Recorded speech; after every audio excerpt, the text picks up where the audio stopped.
Hi, I bet you can't even tell that I have a mental illness, and that mental illness is called an addiction to bad movies. I can't help myself. I see every new horror movie that comes out. I've seen every single 2024 horror movie except for one. The one good one, apparently, which is Late Night with the Devil.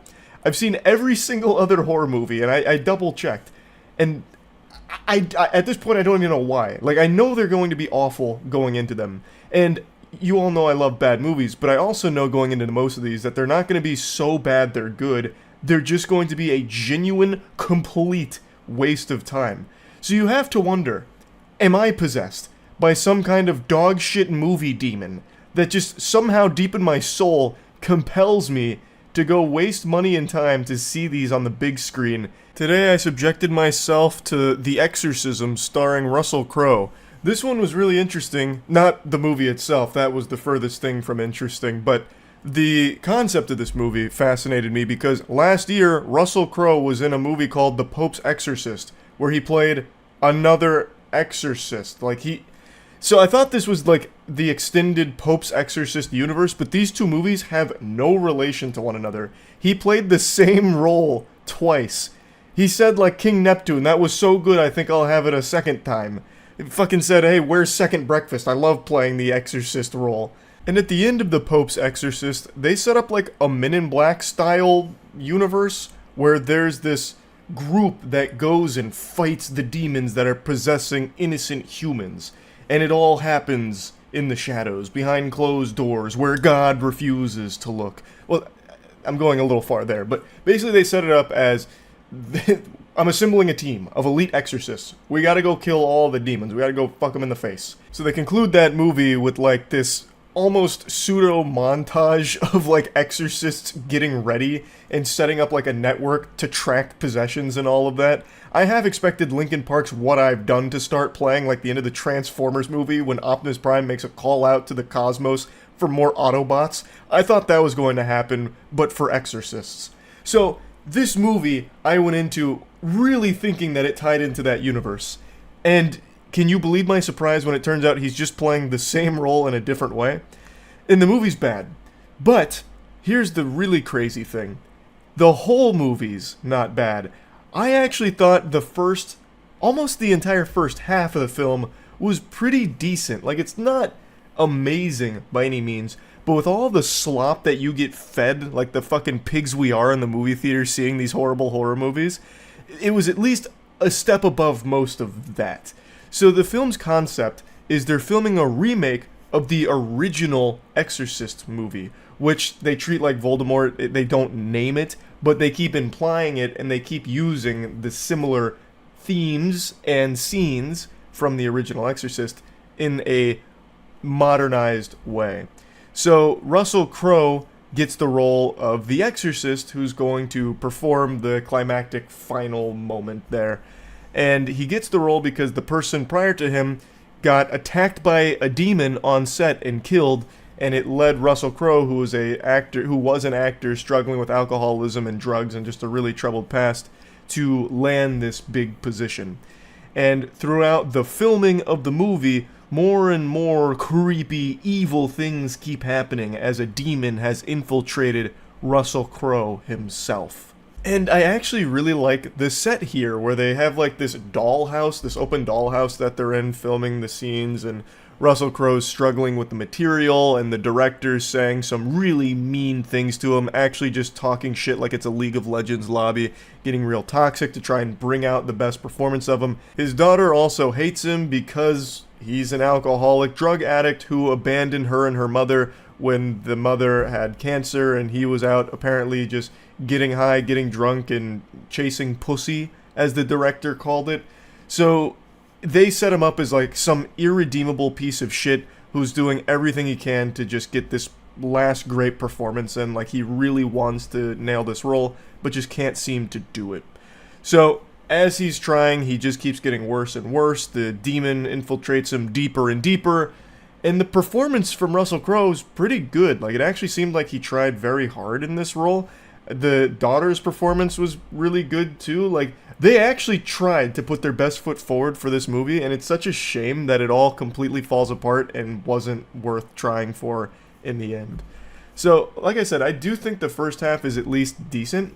Like, I find it to be a compelling story that I haven't really seen before like this. It started off pretty self-aware, and then it completely lost that and fell into almost a parody of itself. But I will say, even in the first half, which is definitely the best part of the film, which I guess really ultimately isn't saying much. That's like saying the best part of a poop is when it comes out of your butt. It's like, okay, I guess. So, like, the first half, they still don't set up scares very well. They actually do build tension okay, but there's no real scare that happens or anything that ever comes from it with all the tension. They usually just take the cheapest way out with, like, the lamest jump scare ever, where it's just like a really quick, loud noise of something that just kind of appears out of nowhere. So, like, example, Russell Crowe's getting, like, possessed. The daughter sees him just kind of standing, like, sleepwalking. She goes up to him, and they just stand there staring, or she just stands there staring at him for a second while he's doing this. And then all of a sudden he snaps out of it going, and it's like, okay, I mean, I guess. Like, they built up tension for, like, 3 straight minutes, only for that to be, like, the big payoff scare. And it's just very silly. Like, it just is. Like, that's silly. Like, you laugh at that, not go like, oh, jeez, jeepers. No one goes like, zoinks, you got me with that. It's just, oh, okay, loud noise startled me. That's a really silly loud noise. There's also just a lot of things in this movie that they kind of set in place and then do nothing with. So, like, the director, he's clearly a bad guy. He is a villain saying some heinous shit to Russell Crowe's character, Anthony, and he gets nothing for it. Like, the demon gets very upset at him, but then does nothing to kill him or, like, you know, give him any level of, like, comeuppance or anything, even though they really set it up like that was going to happen. It just doesn't. There's also a romance plot with his daughter that also just doesn't go anywhere. Like, I guess the only reason it's there is to show that not everything in her life is terrible, but it doesn't lead to anything, and they end up abandoning the relationship subplot. So, like, I feel like at some point, apparently this movie went through a lot of delays. I feel at some point they just said, fuck it, we're going to Frankenstein this, we're going to cut something together the best we can and just send it. And it does feel that way. It's just very rushed, especially at the end. Also, Sam Worthington's in this movie. Huge actor. He has maybe 3 scenes. Why even bother putting him in this pile of shit? Like, maybe this is something he wanted to do because he was bored. He's like, oh, I see you guys are filming. Do you guys want me to do something with this? I mean, I've got like 3 hours to kill. You might, oh, okay, cool, yeah, you know, I'll come play that. Because he's actually on screen for maybe in total 45 seconds. And yet, in the beginning of the movie, they put his name there as like a prominent character. Like, I went in here under the impression like, oh, okay, maybe Sam Worthington's going to have a big role to play. He does not. Like, he has probably less screen time than I did in The Hunger Games Mockingjay Part 1. It's weird. Like, why even bother paying that amount of money for an actor of that caliber and that size? Now, anyway, let's get to the meatballs of the spaghetti here. Let's talk about that final act of the film, the second half. Hoo-wee. Yikes. So I've only really been talking about the first half here. The second half goes into the most generic horror movie I think I've seen all year. Like, it is actually so unbelievably generic, I have to wonder if they were laughing while filming it, just being like, man, this stinks, but we're getting paid for it. Just fucking run it. It does every possible cliche as quickly as possible. So Sam Worthington's character I mentioned, well, when Russell Crowe's character is getting way too deep into the possession, he starts like puking and coughing, he can't even do his line reading anymore. Director eventually just says, look, Sam, his name's not Sam in the movie, I already forgot what his name is. I actually don't even know if they named him in this movie. They probably forgot. But he eventually comes up to him and says, look, Sam Worthington, listen, Anthony can't do this role anymore, we need you to take it. And he goes, okay, I guess I'll take it. And then the next scene after he takes it, he's practicing his lines in front of a mirror, and Russell Crowe blasts through the mirror, grabs him by the neck, and glass shoots into his eye, killing him. But whatever. So the 2 girls end up recruiting a priest, well, a former priest, who was actually like a consultant on the set of the film. And they've been kind of keeping him up to date on what's going on with Russell Crowe this entire time. And then he's like, okay, time to dust off this old suit here and perform an exorcism. So then the 3 of them go to the movie set, and they confront Russell Crowe. He's got the priest in a trance, and he's got the daughter's girlfriend in a trance, and then he's just like playing like goofy little games with her. So like there's a Bible on the ground, and the daughter's walking up to the Bible. She goes to pick it up, and then it just magically fucking whips to the other side. So then she goes over and then picks it up. It's like that scene out of SpongeBob with the dollar bill, where they throw a dollar bill out and then like yank it back. That's what he's doing with the Bible. So he's quite the prankster, I suppose. His name was like Moloch or something, I forgot. And then she starts reading from the Bible, and then Russell Crowe sits there and he's like, "You don't believe those words, do you? I know you don't believe those words." And he just sits there like lecturing her, goes on like a monologue about why Russell Crowe's not worth saving. Why? Like, why are you even bothering to have this conversation? This is my biggest pet peeve about horror films, where like the evil demon entity gives the tools sometimes to the people fighting him. To, like, why? Why? Like, there's no self-preservation from the demons? What, they'd go through all this effort, this elaborate plan of possessing someone, and all of these steps, just to allow the good guys to get all of the necessary tools while they watch. Like, this demon could have killed all of them. Why put them in a trance? Why let her get the Bible? Why let them do that, and you just sit there watching and sometimes laughing and giving a stupid speech? It's ridiculously dumb. It just shows that the writers have no idea on how to have, like, the humans combat the demon here. So they just rush through it with this cliche formulaic dog shit. So, anyway, she starts reading from the Bible. He eventually goes over to her because it's not working, and he grabs her up, choking her. And then she puts a cross on his forehead, and he's like, "Ouch, oh, it burns," which snaps the other two out of their trance. And then eventually the priest is like, "Listen, take me instead. Give them Russell Crowe back." And the demon complies, so he then possesses the priest, and Russell Crowe snaps out of it. Russell Crowe then starts reading from the Bible, which bursts into flames, another classic horror movie trope.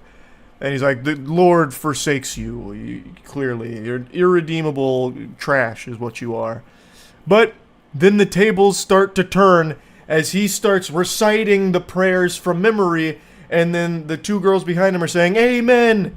And then the demon's like, "No!" screaming. And Russell Crowe keeps his foot on the gas, saying all the holy words, and the two girls behind him going, "Amen! Amen! Amen!" And the demon's going, "Ah!" just squirming around. And then it eventually culminates with Russell Crowe taking that crucifix, taking the cross, and stabbing the old guy in the head, fucking instantly killing him. But then he goes in for round two and then stabs him up through the neck, literally impaling this fucking guy, which then sets him on fire and burns his body to ashes. You didn't even beat the demon, you just killed this guy. Keep in mind, he was like, the priest was still there. Like, the demon was using his body as a vessel. They didn't just exorcise the demon, they murdered the man. In that case, you could have just called the police to come shoot him. It would have done the same thing. So they just fucking murder this guy, and that's their triumphant moment. It's so stupid. Like, the whole final act is so bad. It's so bad. But anyway, yeah, I just wanted to kind of talk about this movie since I saw another trash horror film. It's not the worst horror movie of the year, but it's definitely a bad one. It's another absolutely horrible one to put into this very impressive 2024 for bad movies. That's really about it. So yeah. It's pretty rare that I see a movie that's so abominable, so atrocious, that I actually feel embarrassed for even having wasted my time watching it. And that phenomenon just happened with the new horror film, Tarot.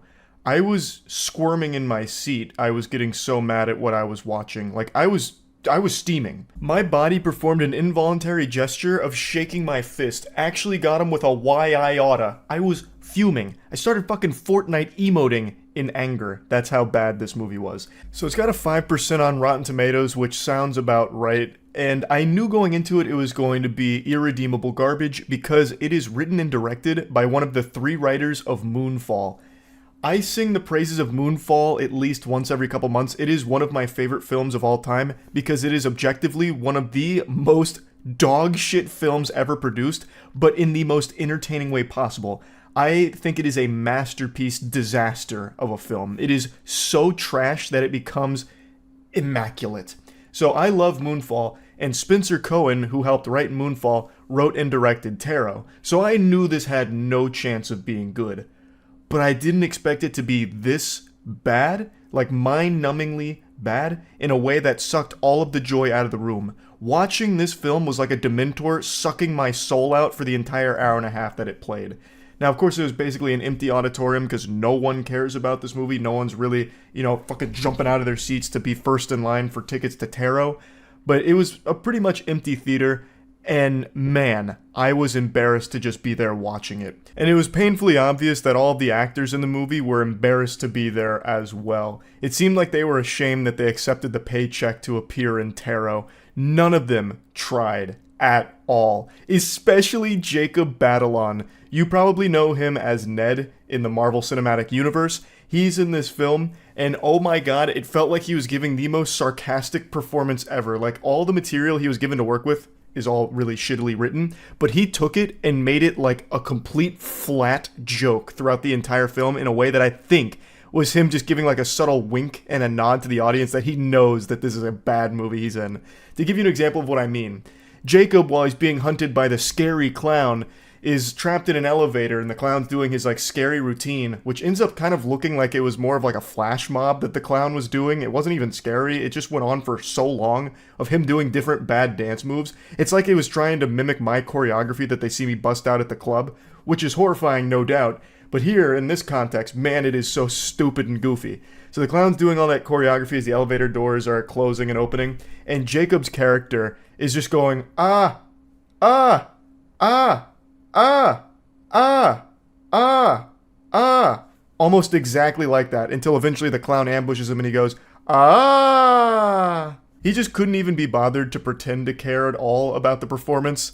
Like, unironically, Matt and I's acting in our green screen merch shoots is better than anything you'll find in Tarot. And I really think that's because the actors were probably so deflated once they got the material to work with, they were probably like, oh boy. Oh brother, this guy stinks. Damn it, Steven, you've swindled me into this one. But they've already signed the contract, so now they have to commit and continue. So anyway, let's get into like the meat of the movie.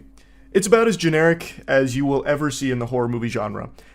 And I mean that in the truest sense of the word generic. It literally starts with them at an Airbnb, just as like a group of college friends just doing a getaway. We know nothing about these characters, only that one of them has a birthday and now they're at this haunted little Airbnb.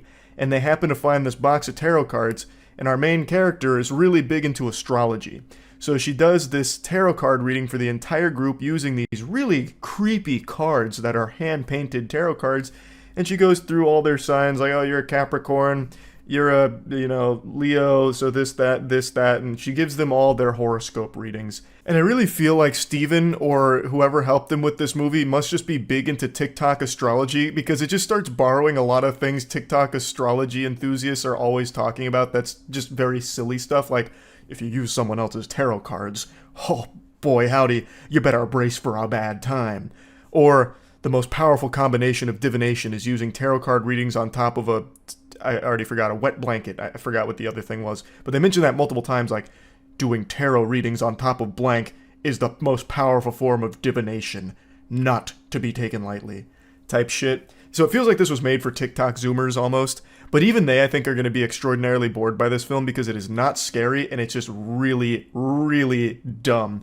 I think these are the stupidest characters I have ever seen in a horror film, and I do not say that lightly, especially with horror films like Wish Upon and Slender Man. I think the characters in this movie are even stupider, if you can believe that. Now anyway, she gives everyone their horoscope readings, and it turns out that the deck is cursed. There was, back in the 1700s, a woman who was wronged and decided to place a curse upon those tarot cards where she took her own life, and now anyone that uses those tarot cards and does a horoscope will be cursed and die from it. So the horoscope readings that she was giving are starting to come true in twisted ways. So for example, one of the readings was, you'll make some money, your financial situation will improve, but then don't follow the hermit because he might lead you down the wrong track. And it turns out he gets visited by the hermit after winning $700 from a lottery scratch-off, and the hermit starts chasing him around the subway station until eventually he falls onto some train tracks and gets hit by a train. So it's like the worst diet Final Destination concept imaginable. So now they're all being hunted by their horoscope here, and they're getting killed by it, and it's so underwhelming. Oh my god, it is pitiful, the attempts that they try and make here to scare the audience. Like, there's a couple of jump scare attempts, but I feel like maybe that was like a little icky for Spencer, so he's like, no, that's too loud. That frightened me. Tone that down a bit. So not even the jump scares are enough to frighten or startle anyone, because they're not even like loud or anything, and they're not even like startling, as weird as that is to say. For example, one of their jump scare attempts, they have one of the evil creatures lurking, and he pokes his head out in front of where this girl was hiding, but it's like completely muted. It's like super muted, so it's like in slow motion. And I know it's supposed to be a jump scare because then it kicks on the music right after that happens. But like it completely missed the timing of the jump scare. And that can be said about a lot of things in this movie. So Jacob's character, his name is Paxton. He's supposed to be the comic relief character, and he draws the fool card, so that's why he gets hunted down by the evil clown. And his jokes are the worst timed jokes ever. Like, the comedic timing in this film is non-existent. Like, anytime Paxton is going to make a joke where he's like, yo, you guys are fucking, I gotta go, well, I can't think of anything he said, actually. That's about par for the course for Taro. Just had myself a Jimmy Neutron brain blast. I remember one of his jokes was, as they're doing the tarot card readings, she's asking, who wants to come up next? And he goes, I'll go to the bathroom, and then walks by her. And like, that's like the timing of that scene right there. It's so bad. And then like the whole group laughs at him like, ah, Paxton, you got her. Oh, fried. Nice. Like, that's the level of humor they try and insert in here. It sucks. It super sucks. Oh my god. Like, everything in this movie fails. Like, all of it falls so flat on its fucking face. It's almost impressive how they couldn't even accidentally get something as simple as a jump scare right. So anyway, let's talk about why I actually started getting heated, because usually these kind of things I'd find to be like fun bad and maybe even a little bit charming, but this one was actually just making me upset. So they figure out early on that those tarot card readings that were done is most likely what's killing them. So like, the birthday girl dies, she falls off a ladder after her prediction was she climbs a ladder, but be careful because there might be a crushing blow from the high priestess to, do this and that, and she dies by falling off the ladder. And then the high priestess, which looks like some kind of Party City costume that was trying to emulate like the nurse from Dead by Daylight, comes out and starts hitting her with a ladder, and she dies. And then after that was the guy who got hit by the train from The Hermit, and they're like, oh, that's interesting, they're all dying kind of the same way the horoscopes said. Weird. That's probably the cause. And all of them except for one guy immediately buy into it, but they still go and visit like this old lady who they found through a Google search. The most stereotypical horror movie cliche ever. Just like a random old lady who is just the exposition vomiter. She just is present because the writer wasn't able to figure out a way to convey this story in a way that made sense. That they just have this random character that knows everything, so she explains to them and the audience exactly what's going on. And all the characters confirm, like, okay, that's 100% what's going on, now we know. So in the readings, she kind of says, like, what you need to do to avoid being killed. Like, oh, maybe don't follow the hermit's light because it might lead you down the wrong track. So basically it would be, all right, don't let that light scare you and lead you in different directions, and he wouldn't have fallen onto the train track, that kind of thing. So they all know this now. It's the horoscopes. And they're all very well aware of what their predictions were what her predictions were because one of the girls actually filmed her prediction. And their car breaks down, and the prediction was, technology might stop working, but don't be alarmed, just sit tight. There's no reason to run away, because else you might find yourself hanging. That kind of thing. Her card was the hangman. So the car breaks down on this bridge, and the girl is remembering, like, oh, okay, I need to not panic, and I need to not run away. But then, like, on, like, the glass, the hangman draws a hangman, and she's like, ah!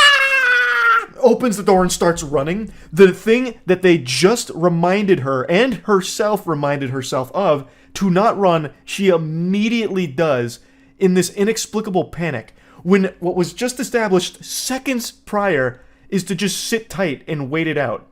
And then she just fucking freaks out, starts running, and then ends up getting caught by the hangman and hangs. And then, even after that, Paxton, who now knows beyond a shadow of a doubt that all he needs to do to survive is to not do what the horoscopes said. And his horoscope was, don't be bullheaded and make rash decisions. And then after that hanging thing, The group gets together and he's like, I'm gonna go back to the apartment. Fuck you guys. This is very... Well, it's PG-13. He doesn't say fuck you guys. He's like, poopy to you guys. This is a bunch of baloney. I'm not gonna be caught, out and about because it puts me at risk. So I'm gonna go back to the apartment. They're like, no, listen, Paxton. You're being bullheaded. That means you're gonna die if you go through with this. You are being bullheaded. Remember with the horoscope reading? And he's like, patooey, I'm going this way. I'm gonna be bullheaded. You don't know what you're talking about. Even though, minutes ago, he just witnessed what happened when you... it's crazy. It's actually crazy. It's like every character here is like Drew Barrymore in 50 First Dates. They just keep forgetting things that have just happened. So, he goes being bullheaded, and what do you know? He gets attacked by the evil clown, the Fool.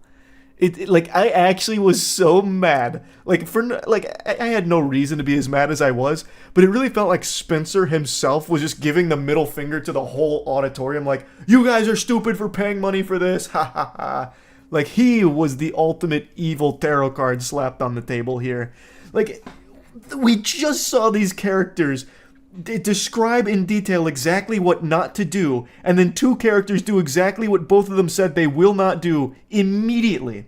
One of them, I guess you could write off because they got really afraid and frightened, so they stopped thinking rationally. I think that's a lame excuse for it. But Paxton, he was cool, calm, and collected, and then still just said, alright, I'm gonna go die anyway. Huh?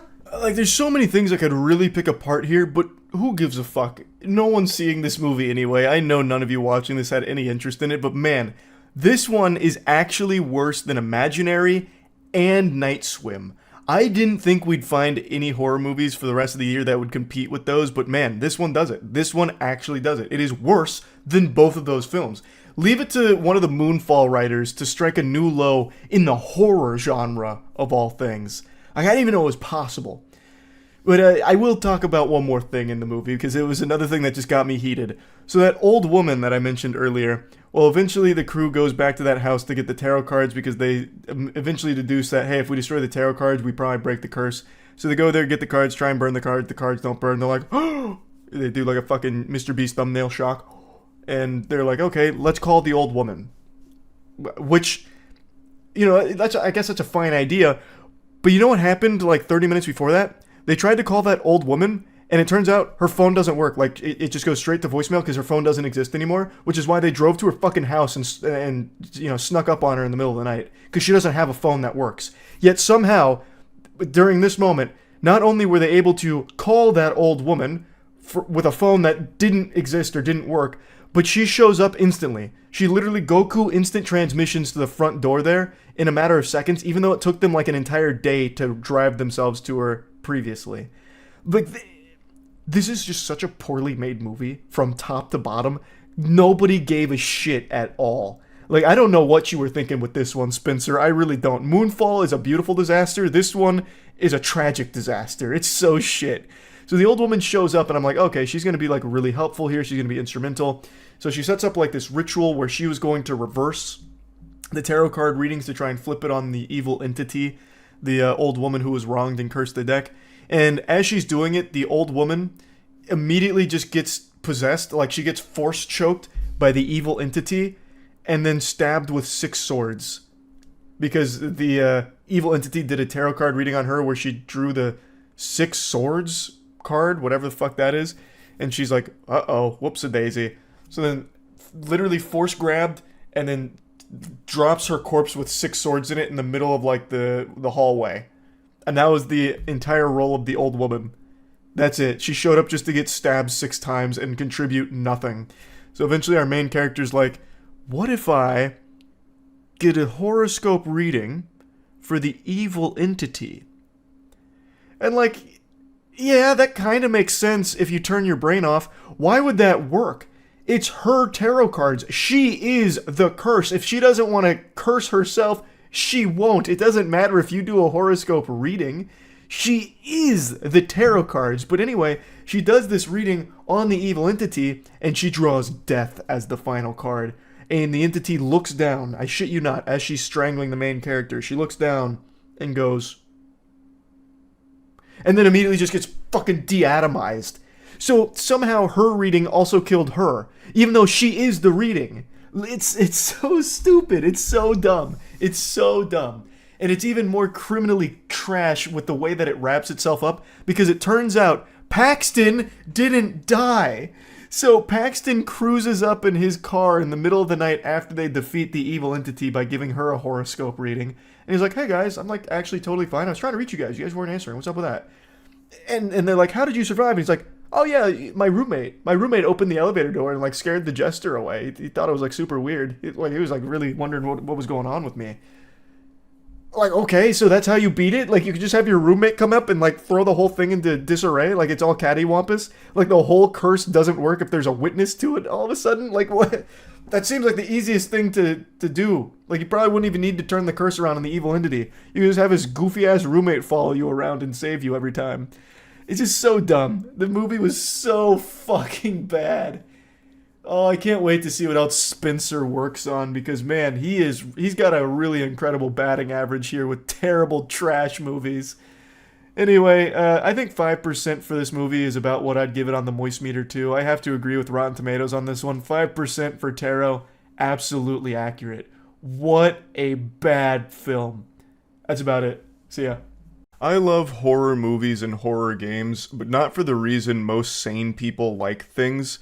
I like them because 9 times out of 10, they're laughably awful, and that always puts a smile on my face. I'm built a little different, where when something is so trash, it becomes a treasure to me. Like, I have the most fun watching or playing horrible garbage. And that sounds a little weird, but I've been thinking about it recently, and it's something kind of like color blindness. You know how some people process colors in different ways, they don't see them the same way? That's kind of me with quality. I'm quality blind, where when something is so bad, I perceive it as being a masterpiece. I have so much fun with bad movies or bad games. They always make me happy. Happier than like a normal good game or good movie sometimes. And I know I'm not alone. It's a very real phenomenon. It's called fun bad.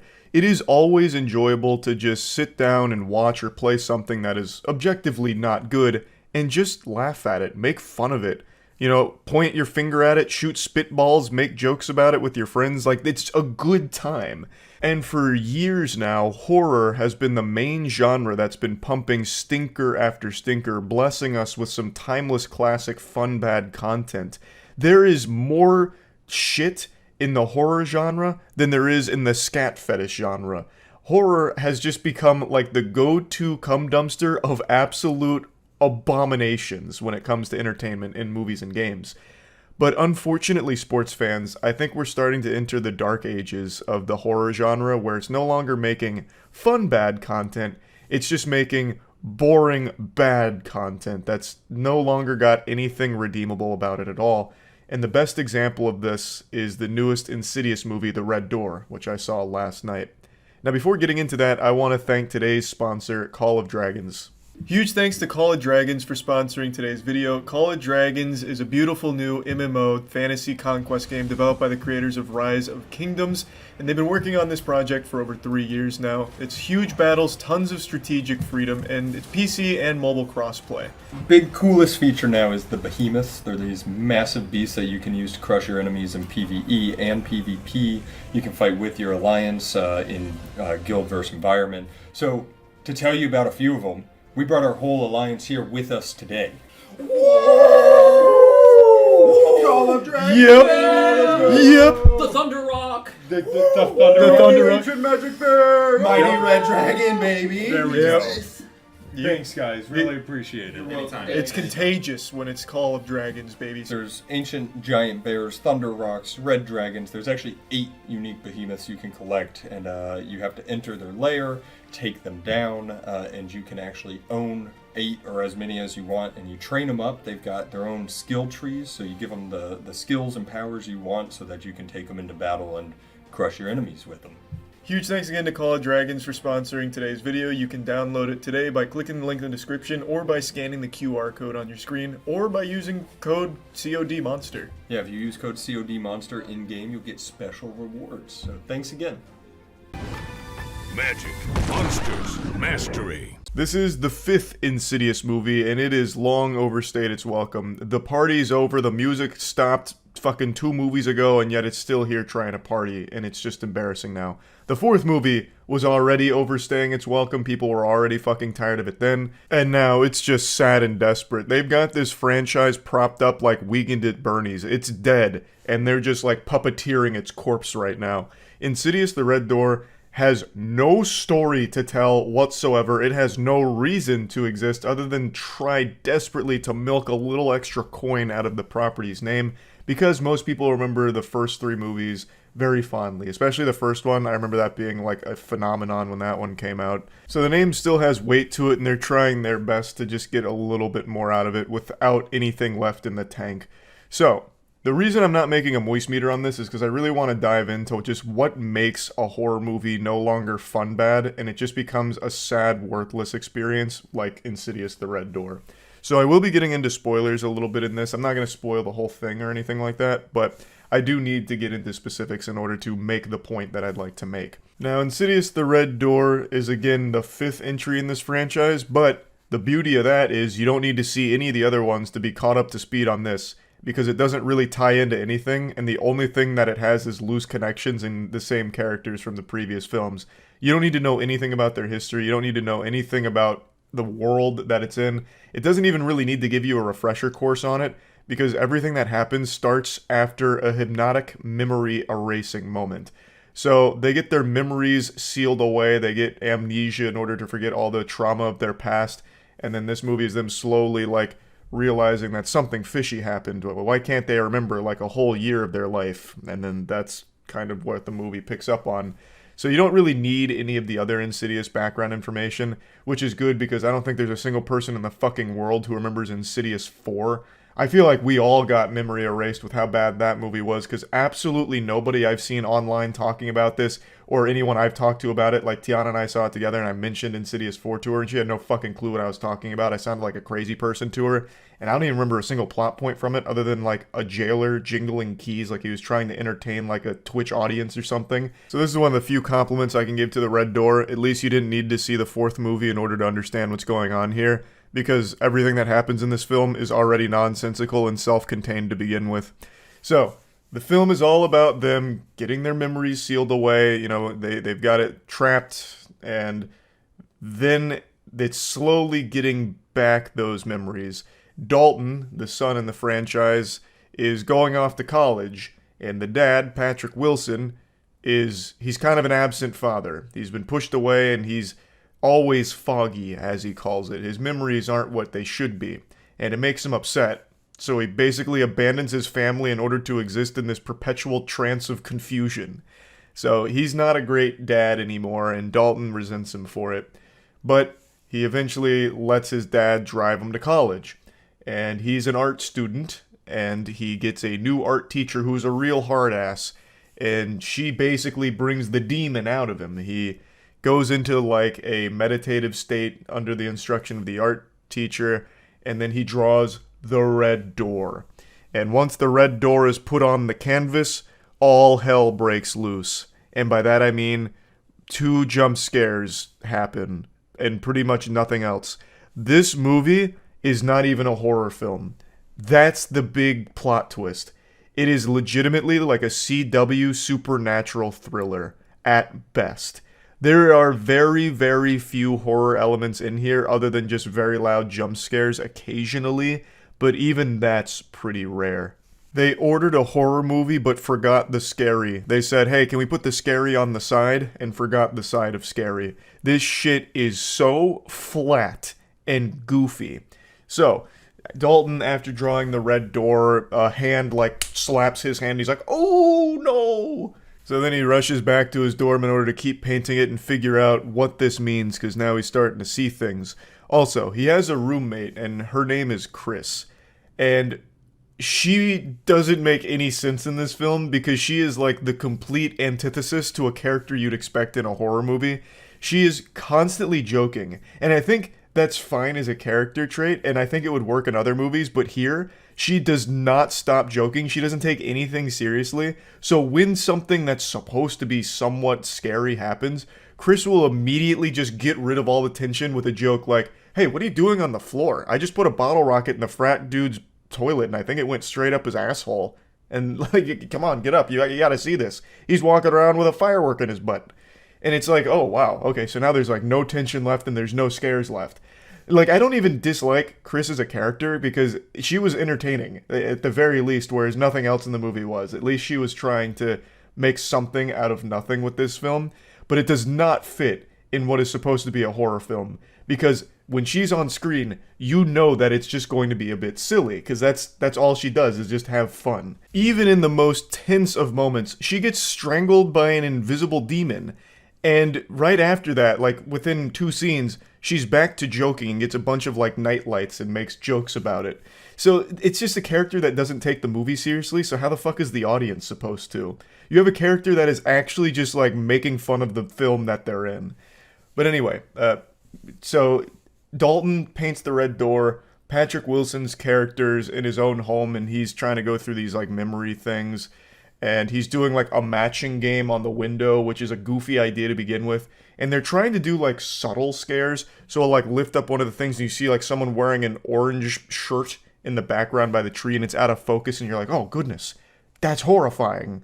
And then the scene will drag on for like 2 minutes of nothing happening.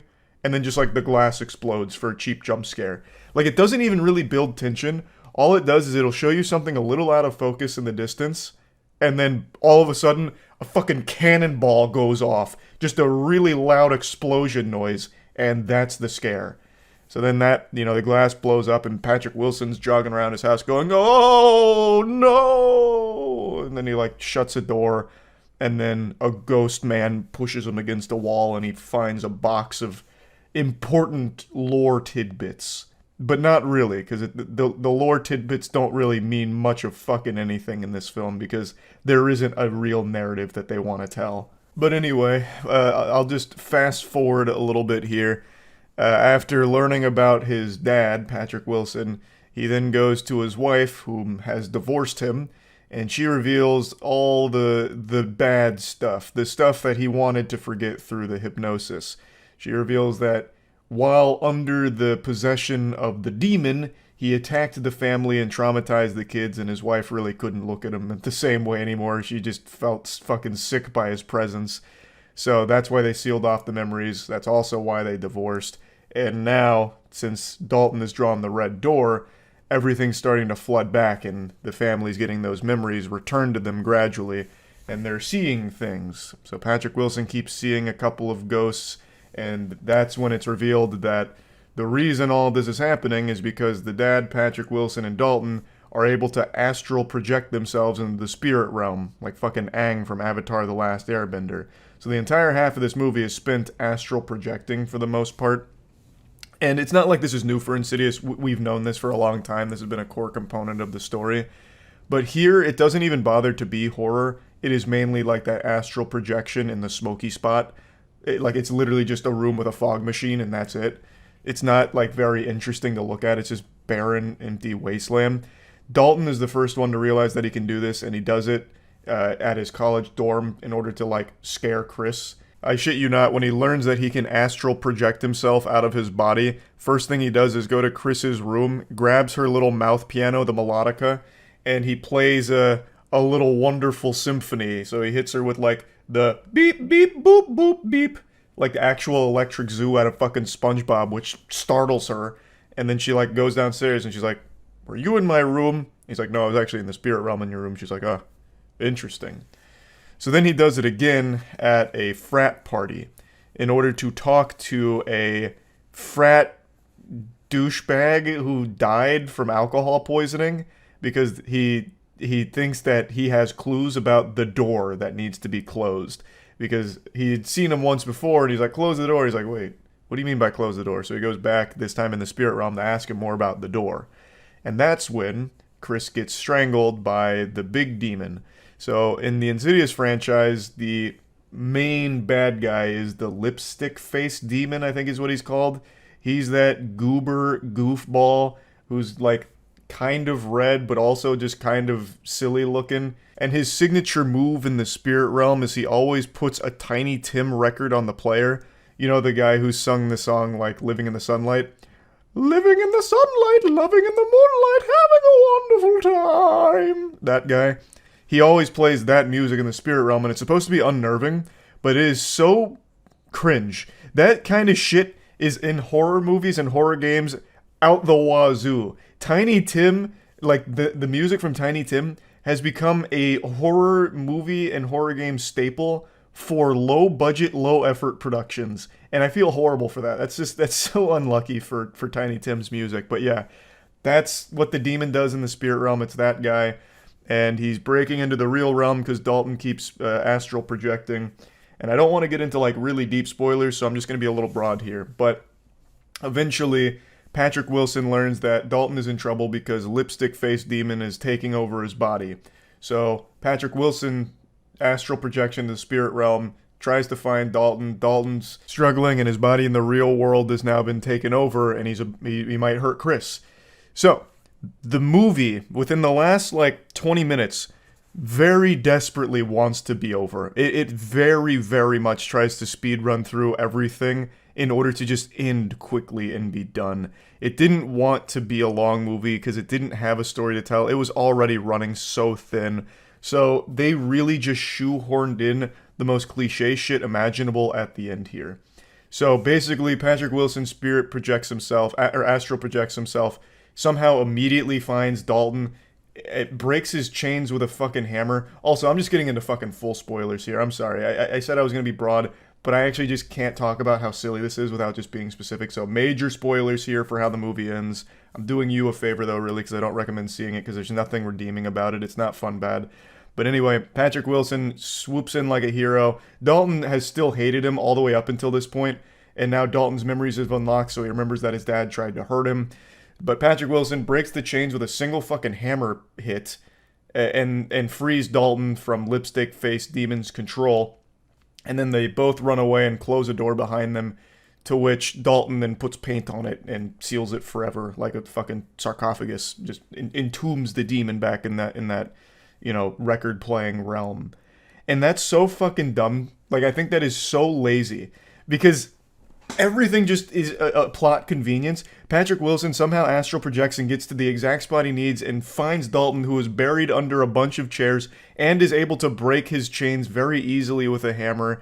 And then the lipstick-faced demon, for some reason, is following them very slowly. And this is the worst fucking trope in horror films. The demon is always just so fucking lazy. He had unlimited opportunities to stop them and thwart their escape, kill them, anything, possess them. But for some reason, he's more than content to just watch and do nothing. And even when he has Dalton's body completely under his control, instead of killing Chris, he just does goofy smiles and bobs to the side like that, and nothing else. The horror movies of the modern age just make the big bad demon or ghost or whatever seem so fucking incompetent, like actual bumbling imbeciles. They have an unreal amount of time and opportunities to kill these people, or at the very least just stop them from thwarting their plan, but they choose not to. They must enjoy it to some level, because again, the demon in this movie actually watches him free Dalton, slowly waddle their way around this realm, and he just stands there watching, and he goes, ah, like just makes a loud noise, and that's it. Nothing else. And then when they finally close the door, then the panic sets in, so now the demon like punches a hole through the door, and he's like slapping him around like, let me out, even though he could have just stopped him fucking 5 minutes before that. An unlimited amount of opportunities. It's just so stupid. Like, it's not fun bad, it's just kind of frustrating to sit there and watch it, because it's boring. It's fucking boring. This happens a billion times in horror movies. Like, it is the most cliche shit ever. I'm so tired of seeing it. Like, I love fun bad movies, but Insidious, The Red Door, and movies like it are no longer fun bad. They're just copy and pasting the homework from other horror movies of the past and doing nothing different or interesting. And it's so lazy that it's not fun bad. And it makes me upset. It's just a waste of time. It is a cash grab off the Insidious name, and it has nothing to offer. It is just a waste of your money and waste of your time. So I wanted to rant about that a little bit because I'm a little concerned that horror movies going forward aren't going to be fun bad anymore. They're going to follow the Insidious Red Door formula of just doing the exact same thing a million times over. And it's going to lose all of its luster. Horror games have already been going this direction. A lot of horror games that come out these days are just the same old walking simulators that do nothing different. It's just the same jump scares, same walking simulators, so they're fucking boring now. It's very rare that you get a fun bad horror game. But now it seems like movies are starting to go that direction too, and I think Insidious, The Red Door, has really set the bar for what I think a lot of these are going to look like, which sucks. So just wanted to talk about this a little bit. That's really about it. So yeah. There's a new movie out right now called Imaginary. I bet most of you watching have never heard of this film before in your life, and those of you that have heard of it, I imagine 0 of you had any interest in going to see it, because even just from the first trailer, anyone with eyes would recognize this movie had no chance at being anything even close to decent. It was doomed from the start. It's a movie about a haunted bear imaginary friend. It's as creatively bankrupt as it gets. I would sooner buy a ticket to watch the feature film of The Poop That Took a Pee than going to Imaginary. But I actually did go see Imaginary, so that point doesn't really work. That's moot. I saw it yesterday and can confirm beyond a shadow of a doubt, it's horrible. It's trash. It's terrible. This is the latest super stinker from Blumhouse, more like Butthouse because this shit is ass. I am no stranger to bad movies, as all of you know. I have a huge passion for seeing them, but man, Blumhouse is pumping out some extraordinarily boring ones. It feels like they're not even trying with anything anymore. They just know that because the budget is so low for these movies, and there's so many people in the world that just want something to do, they'll make a profit off those just curious enough to buy tickets to pass time. So they don't even bother putting in the bare minimum amount of effort to even produce something that has a single redeeming quality about it. Like, I'm pretty sure Imaginary was probably filmed in like 2 weeks because they just used the first take of everything that they shot and then just called it a wrap and said, print it, good enough. So I saw it yesterday with Aaron. Aaron and I have been seeing pretty much every bad movie of the last year or so together, and this is definitely a bad movie that we experienced, and I kind of want to just dissect it here. Not for any reason other than I saw it, so I kind of just want to debrief about it. I know none of you are interested in seeing it, but I don't care. I'm going to peel your eyes open and make you understand why this movie turbo sucks. The best compliment I can give Imaginary is it's better than Night Swim, which is a very low bar to pass, but it is better than Night Swim. That's the Blumhouse movie from January, which is all about a haunted pool. Big congrats to Imaginary for being able to beat that. What an achievement. The accomplishment cannot be understated. It's better than Night Swim. Put it on the back of the DVD box. Before getting super deep on Imaginary, I want to go ahead and thank World of Warships for sponsoring this video. Big thanks to World of Warships for sponsoring this video. I've been working with the World of Warships team for quite some time to design some custom in-game content, so I'm a commander in the game now. I go by Chuck Blast on the seas out there, and I'm an absolute menace. The name of our ship is the Blastmaster. We sail under Chuck's flag, so I help design the assets, the camo, just kind of top to bottom. It looks like me, it sounds like me, because I do the voice acting for it. Dead on target. I'm, for all intents and purposes, engaged in war out there, and it's extremely fun. Just as a reminder, sales to purchase my custom character, my commander, Chuck Blast, which has my voiceover, as well as the custom skin and flag, ends on March 24th. So make sure to get it before it's gone. You can of course still use my invite code Penguinz0 as well to get all of these goodies too. It's available for PC and consoles, and the code is for newly registered players, but existing players can acquire these items by purchasing my bundle or through the new internet's containers. So you can click the link in the description to get started. Thanks again, World of Warships. Imaginary begins with a man and a woman lying in bed together, and the woman, Jessica, has just had another nightmare where she's attacked by a spider, a big spooky spider. And in order to start combating these nightmares she's having, they decide to move in early to their new house, which actually isn't a new house, it's Jessica's childhood house. And she's forgotten her entire childhood, basically, talking about how foggy it is. She's got like amnesia, so she can't remember her childhood due to a bunch of trauma, which is a really convenient plot device. So she is the stepmom in this relationship, and the father has 2 children, 2 daughters. And they all move in together, and the older daughter doesn't like Jessica, but the younger daughter's more receptive to Jessica as like the new mother. And the dynamic there isn't really explored at all past the older sibling just going, "You're not our real mom. We were happier without you. We want our real mom back." And their real mom shows up in this movie for like 2 minutes for a jump scare. So the previous wife had some kind of mental illness that was never really explained or explored, but for one scene, the mom was having a tea party with the daughter late at night and then jumped at Jessica and fell over and then got taken away via ambulance. That was the like original mom's role in this film. That's it, and she's never seen again. This movie actually has a habit of doing that, where they just introduce these characters just for them to never be seen again for just a completely inexplicable reason. So like the father here, he barely has a role to play in this movie. So they move into this house, and within like 2 days, the dad's like, "All right, time to pack up. I gotta go on tour." So I shit you not, he puts on a fedora, packs his suitcase, and he's like, "All right, are you sure you guys are going to be okay, Jessica?" And she's like, "Yeah, absolutely. Go on your tour. I know the blood farts are really killing it this year on the Billboard Top 100. Go play your hit song, fucking Drops of Jupiter. Yeah, get out there." So he's like, "All right, well, I'm going on my tour." And he is never seen or even mentioned again. He tips his fedora and then just falls into the back rooms, and we just have to accept that he's just gone. We lost him. And he will never be seen again. They don't even mention him ever again, actually. Which is, I mean, whatever, I guess. So then it's just Jessica and the 2 girls, and they're trying to get along. Jessica's making her best efforts to be like this superstar mother, and the youngest daughter has found a bear in the house named Chauncey. And she's talking to the bear. It's her new imaginary friend, and at first Jessica's really supportive of it, but then things start getting really sinister when Chauncey starts wanting to play a game with her where she's like hurting herself. She's about to like slam her hand on a nail, and Jessica has to stop her from it, and that's when she realizes that this imaginary friend is not good for her because it's making her do dangerous things. So that's like the main plot line there. This imaginary friend is real and trying to get the little girl to do a ritual to join him in the imagination land, which is a fucking stupid concept.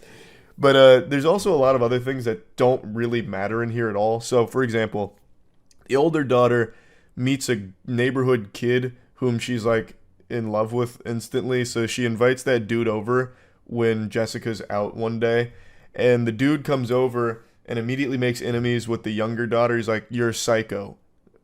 And then that was the end of that.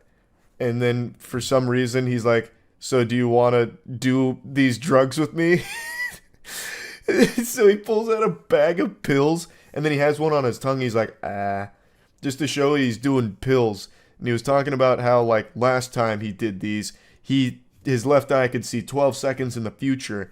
And the older daughter's like, "Nah, I don't really want to do those pills. I thought we were just going to, like, watch this movie and hang out." And he's like, "Fuck, this is so lame. Let's get some alcohol." So he breaks into, like, the dad's stash of booze and immediately breaks it, goes upstairs. And this is supposed to showcase the very first time horror in this movie. To this point, they hadn't had any elements of horror outside of that nightmare she had, which was super lame, where she gets attacked by a spider. I'm going to go ahead and mention the monster design in this movie is terrible.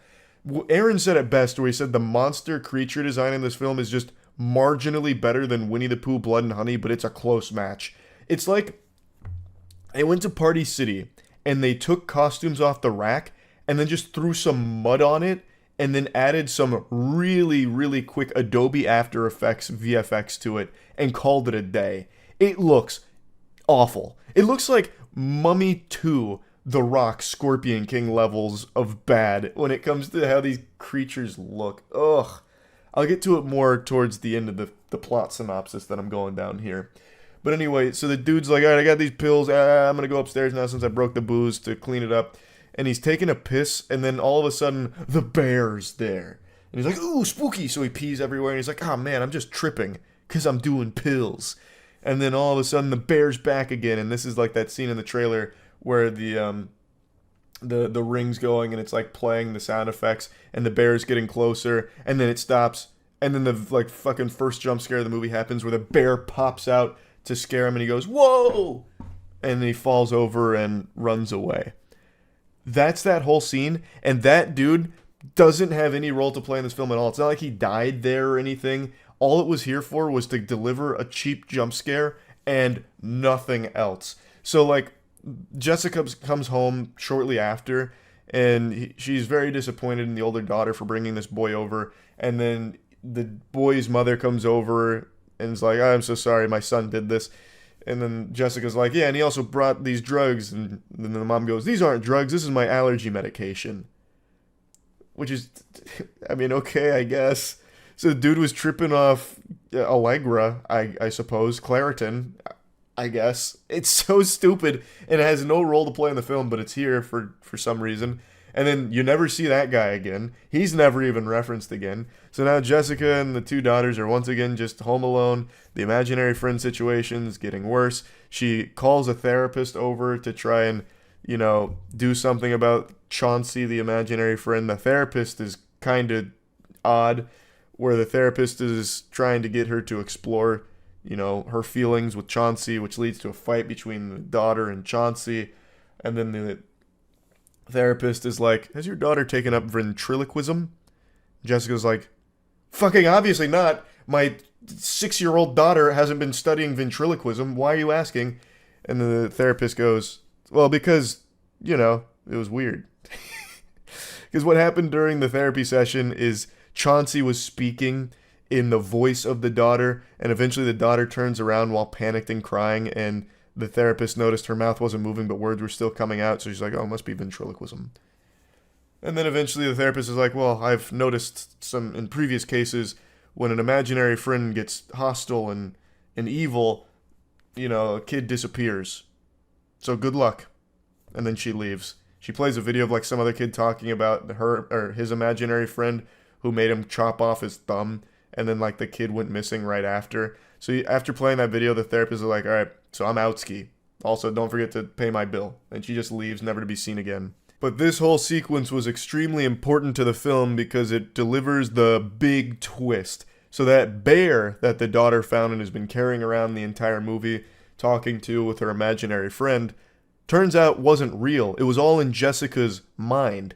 No one else was seeing the bear. The therapist recorded the session and proved that bear was never actually there. It was nothing. It was an imaginary friend. But Jessica's been seeing it this whole time because it turns out that bear was Jessica's original imaginary friend when she lived in this house. So only she is capable of seeing that bear. It actually wouldn't be the worst twist in the world if it wasn't in such a bad movie. I didn't see it coming. Neither Aaron nor myself expected that, because why would they even bother putting a twist in a movie that has this little effort in it to begin with?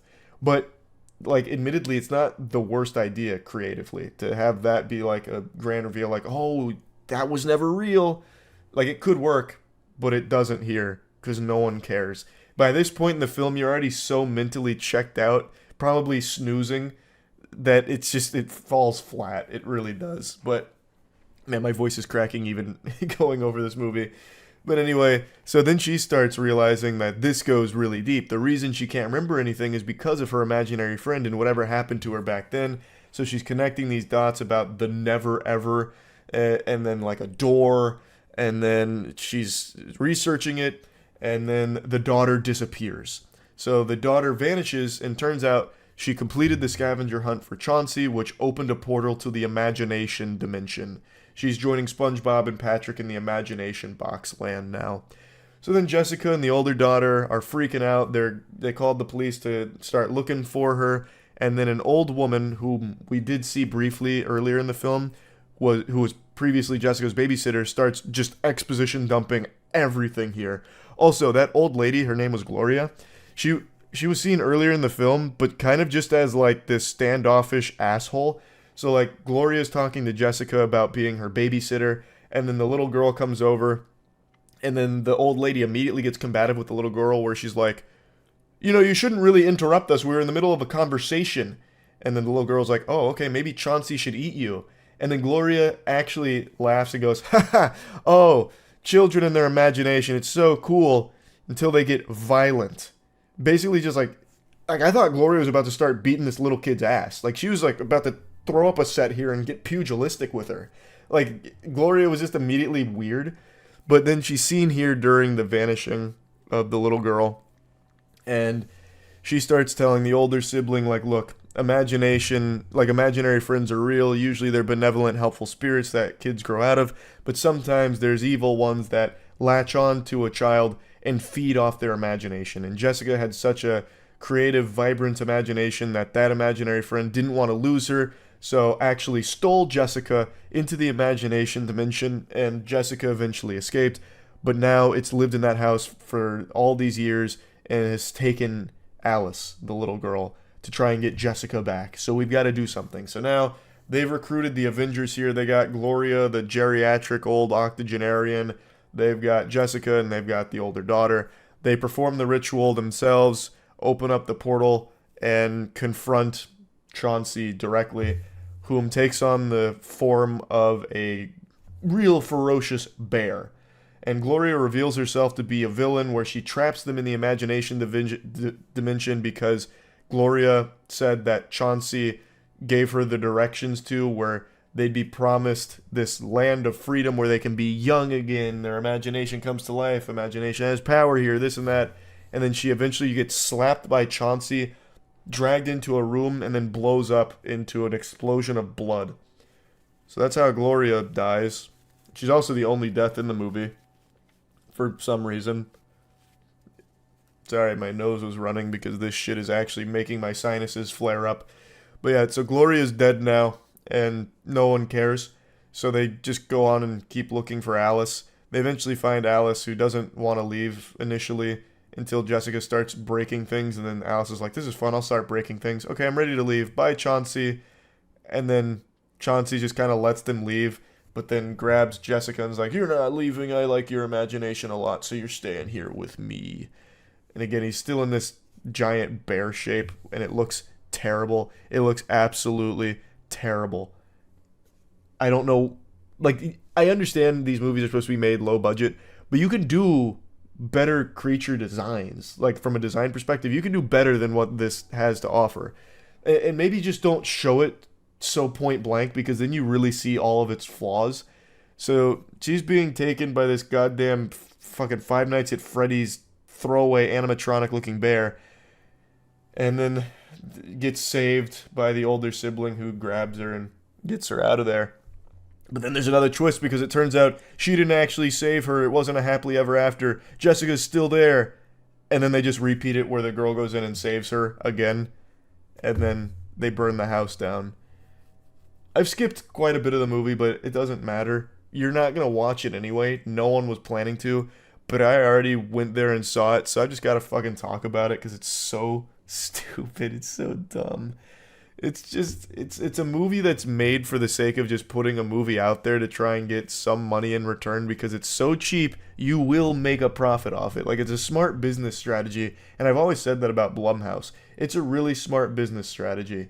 And there's probably, like, some kind of tax write-off element for it, too, I imagine. So, like, these movies, like Imaginary, they fucking suck. Like, this one was at points fun bad, I will say. There were definitely fun bad moments of it, but it still wasn't worth seeing in any capacity. But, oh well. Yep, so that's Imaginary in a nutshell. There's nothing good about it. Like, I guess there's a couple of decent ideas, and by a couple I mean one, where, like, the twist is the bear was never really there. And then, like, I guess the fake out ending, which was totally meaningless and didn't really do anything, I guess that was a creative idea too. But they also only let that twist sit for like 2 seconds, where they get her out and then it's immediately a happily ever after, and she's like, no, I'm still here. And then they immediately get her out, and then it's the real happily ever after. It's just, I don't know, bad movie. Very bad movie. That's really about it. So yeah. I'm going to show you an image, and I want you to tell me how it makes you feel. What does it say to you? Now, I don't want to scare you. This isn't meant to be frightening, but it will be a bit distressing. Think of it like a therapy session, and this is a Rorschach. You ready? Here it is. BuzzFeed Studios jump scare. Don't worry, it's gone now. It can't hurt you anymore. I know that seeing BuzzFeed Studios elicits a feeling of sadness and despair. I honestly didn't even know BuzzFeed was still around. I thought we had eradicated that plague many years ago, but I guess it's still got a heartbeat, no matter how faint, and they're going all in on this horror movie called Dear David, which is based on a Twitter thread. I shit you not. That is the most BuzzFeed shit imaginable. They're making a Twitter thread horror movie. A stunning, brave, and bold twist on the horror genre here. Innovation at its finest, and that's what BuzzFeed is known for. I really can't wait to see what's next for the creative minds at the BuzzFeed Studios basement. I want to see what else they'll cook up in that cursed kitchen. Perhaps a Netflix original thriller about a bubbly blogger who's now facing her worst nightmare when she goes to Starbucks and was served a grande instead of a venti. Fucking teeth chattering. Chills, I tell you, chills. BuzzFeed Studios, they're aiming for the fences. They're swinging for a big home run, and god damn it, I think they might just hit it. This trailer for Dear David is impressively awful. Before getting into the trailer itself, I'll just go ahead and show you what it's based on. It's from this thread in 2017 where a comic artist named Adam was documenting a series of hauntings he was experiencing from a dead child named David. And this is the police sketch of David, I guess.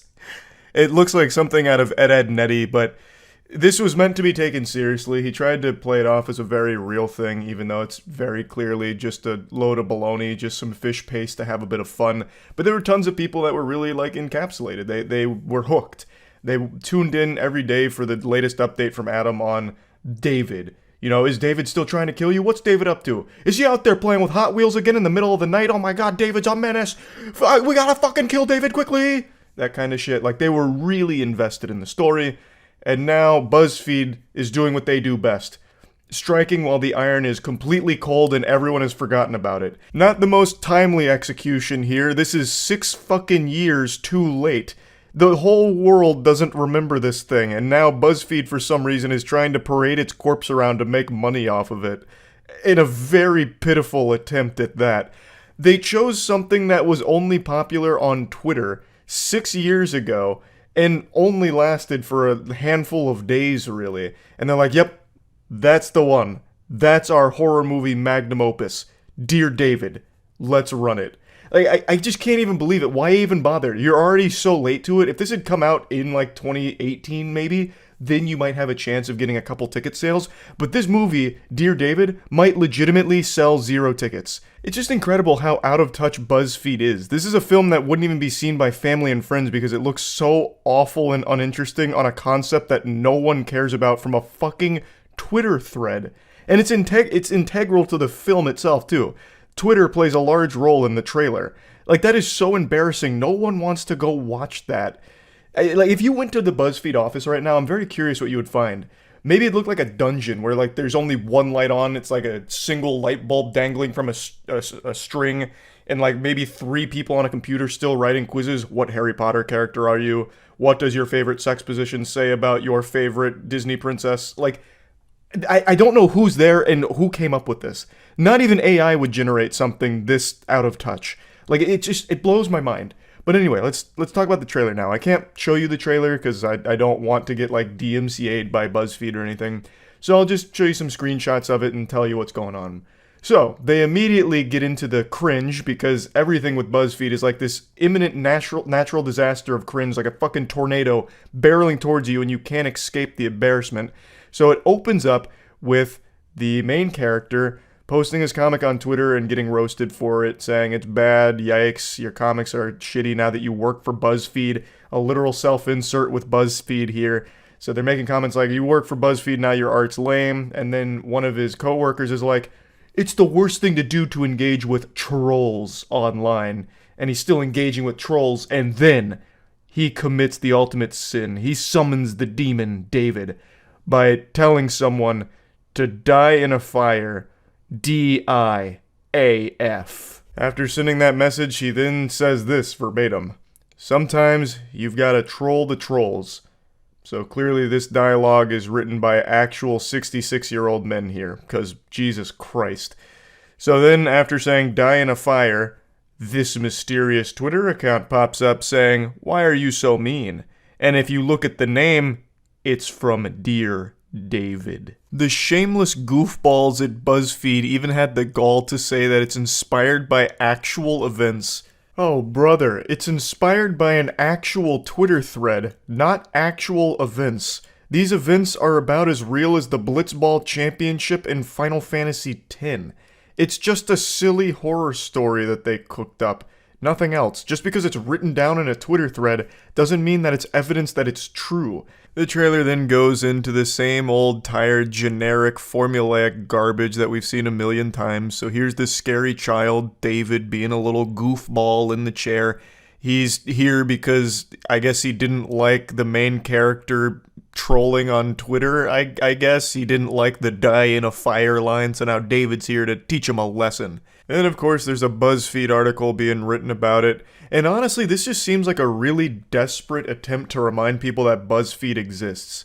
So the more I watched the trailer, the more I realized that they're putting BuzzFeed in as many places as they can, and I really think that's because they recognize that nobody gives a fuck about them anymore. So this is just like a Hail Mary attempt to remind people that this is still a platform that exists. And my god, is it just awful to look at. It's so pathetic. The trailer drags on with more normal, boring trash with tiny little jump scares here and there and little creepy images. And then we reach towards the end here where he's getting out of a shower and he notices in the mirror, D-I-A-F. Die in a fire. The same thing he said to troll the trolls on Twitter, if you might remember. And now he's being haunted by the D-I-A-F statement. So this whole thing seems like David's really trying to troll the troll who was trolling trolls. Leave it to BuzzFeed to break new ground. Pioneers, I tell you. Absolute fucking geniuses.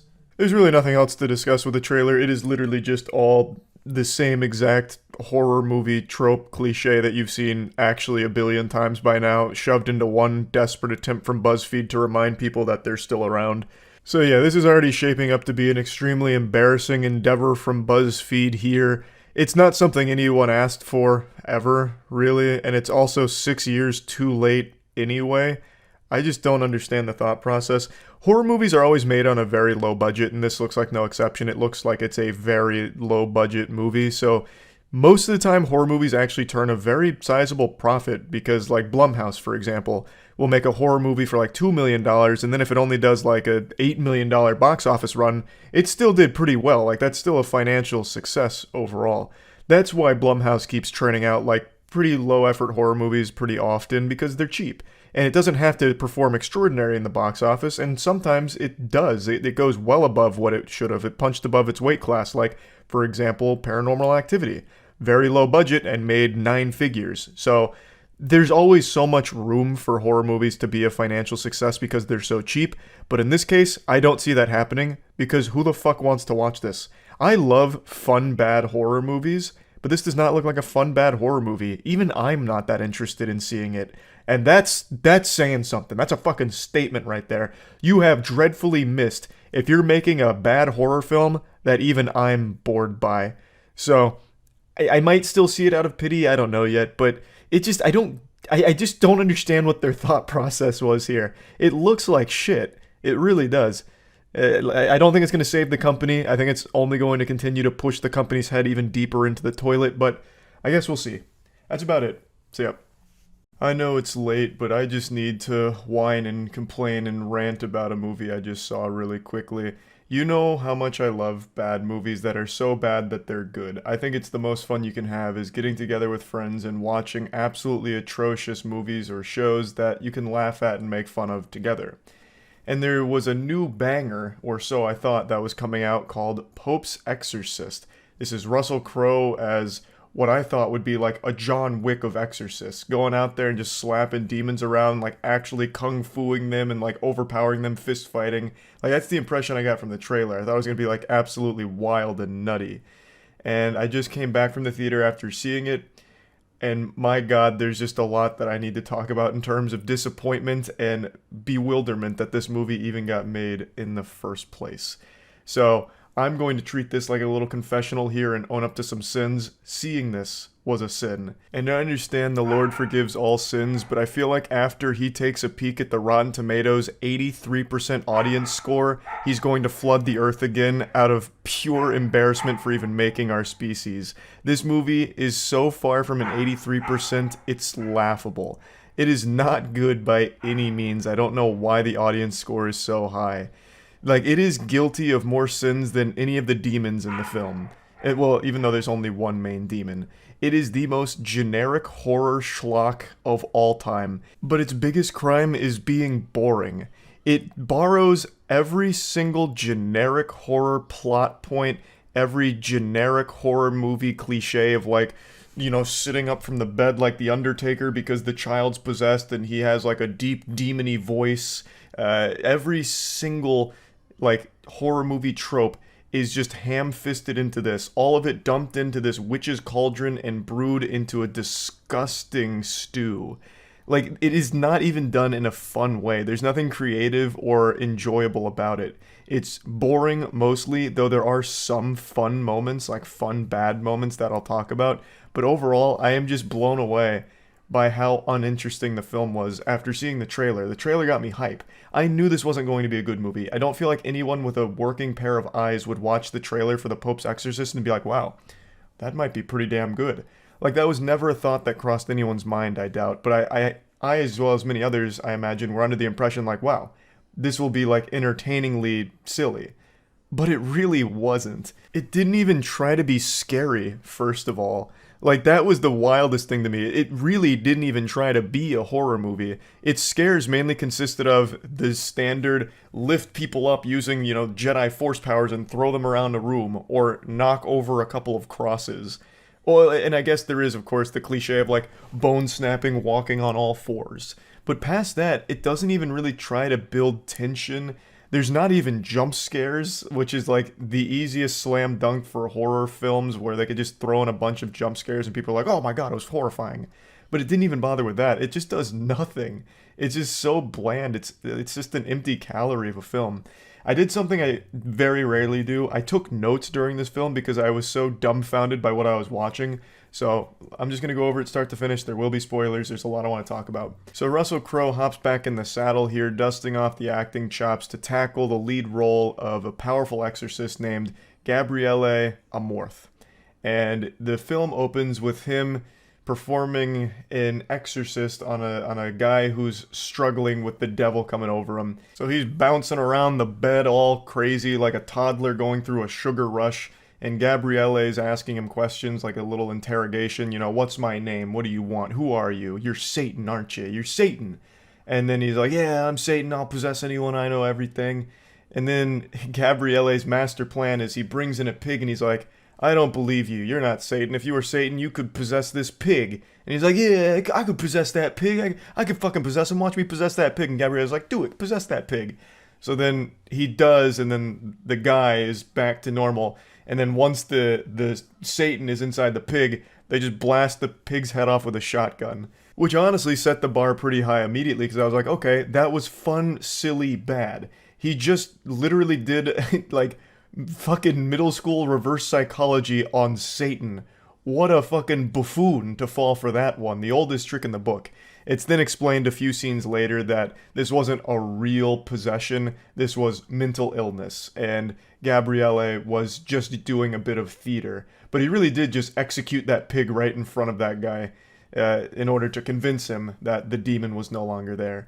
And because he executed that pig, he then had to go through like a religious legal proceeding where he stood trial with these other bishops that were like, this is unnecessary. You're performing exorcists. It's not, there's no such thing as this evil, you know, we don't need this kind of big exorcist position anymore. You're out of line, Gabriele. We don't really need you anymore. So Gabriele's like, you guys don't know what real evil is. Even if 98% of them are like mental illness and not real possession, there's still 2% that's just pure evil and you need me. So then he walks out, but not before making a goofy noise.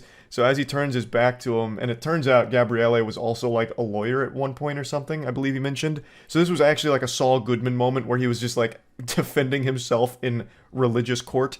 And it ultimately ends with them being like, yeah, we don't really need you. So Gabriele storms off, and then as he's about to exit the door, he goes, for no fucking reason.